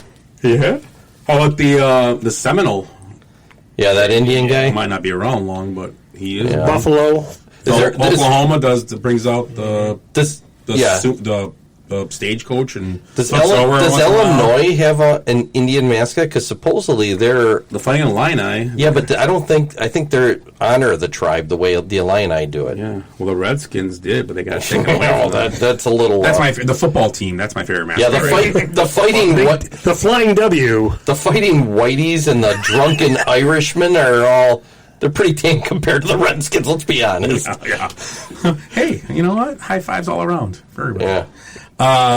So yeah, that's it. That's all. Is that all we got tonight? Is that everything? We talked about everything good. Yeah. It's been like 7 hours. We're hopped up on score bars and Pepsi and iced tea, hard tea, and pickle juice and pickles. And that pickle juice was good. Banana cream. That banana cream. Pickle juice and banana cream. That's going to mix good. And curdle. I'm gonna That's going to shit his pants in there. and venison sausage with cheddar. Yeah, that's why I farted in Jalapeno it. cheddar. Yeah. I was going to say if I shit my pants again, it's going to be gross. It's going to be gross tonight. Great. It's like Thursday again. Oh my god. So closing thoughts for you guys. Glenn, any closing thoughts tonight? Anything anything you're looking forward to in the sports weekend? Let's do that. Anything you're looking forward to that you can think of anything. Looking forward to that Dolphins game to see how they hold up against Arizona. See if that defense shows up again. Nice. I like it. Kyler Murray, a little test for them. Willie. You know what I'm looking forward to this weekend is 60-degree weather through the weekend. Oh. Ed can go out there and chase the chickens and It's going to be nice. pick up dog poop and I'm going to go back hunting. I'm going to be honest. It's too nice out. I'm going back up. What do I got? Anything? Your closing thoughts or whatever? Analytics don't work all the time. Yeah, I'll probably get some ice cream down next to that College of Science I go to. Remember, trust the science. Yeah, the College of Science. It's a very prestigious university. Just like Glenn, I'm kind of looking forward to see if the Bears can stop their skid against the Titans, which might be tough. And that's about it. Looking forward to all this election crap to be done with and finished. And I don't care who wins. Just let's just be done and move on with our lives. I think we're almost there, so it should be pretty soon. We're going to find out. COVID's over tomorrow, so that'd be great. COVID will be over by Thanksgiving. I'm going to give it a couple weeks. Yeah, they'll let it wind out. And Besides that, that's you guys. Thank you very much, Eric. Hopefully, see you next week, which I'm sure we will. I hope not. This show went really good. We get a case of Pepto head your way, kid. This show was really smooth, and the iced tea was a hit, I think, with our fans. Do you think he would have shit his pants with all the stuff we ate and drank tonight? At least on the way home. Holy cow. You're listening to the Basement Benchwarmers podcast. Check us out on Facebook at Basement Benchwarmers. Also on Instagram at Basement Benchwarmers. And on Twitter at Base Benchwarmers. And our email is basementbenchwarmers@gmail.com. So once again, guys, thank you very much. Once again, guys, thanks a lot. Thanks, Glenn, for sitting in once again. Ed, Willie, as usual, it's a pleasure. Well, more Ed than Willie. Besides that, Willie, Ed's never left me nowhere. Sorry. What? Oh, okay. I got your point. Yeah. Once again, we are the Basement Benchwarmers podcast. Stay healthy, stay safe, and wash your hands. What's your frequency?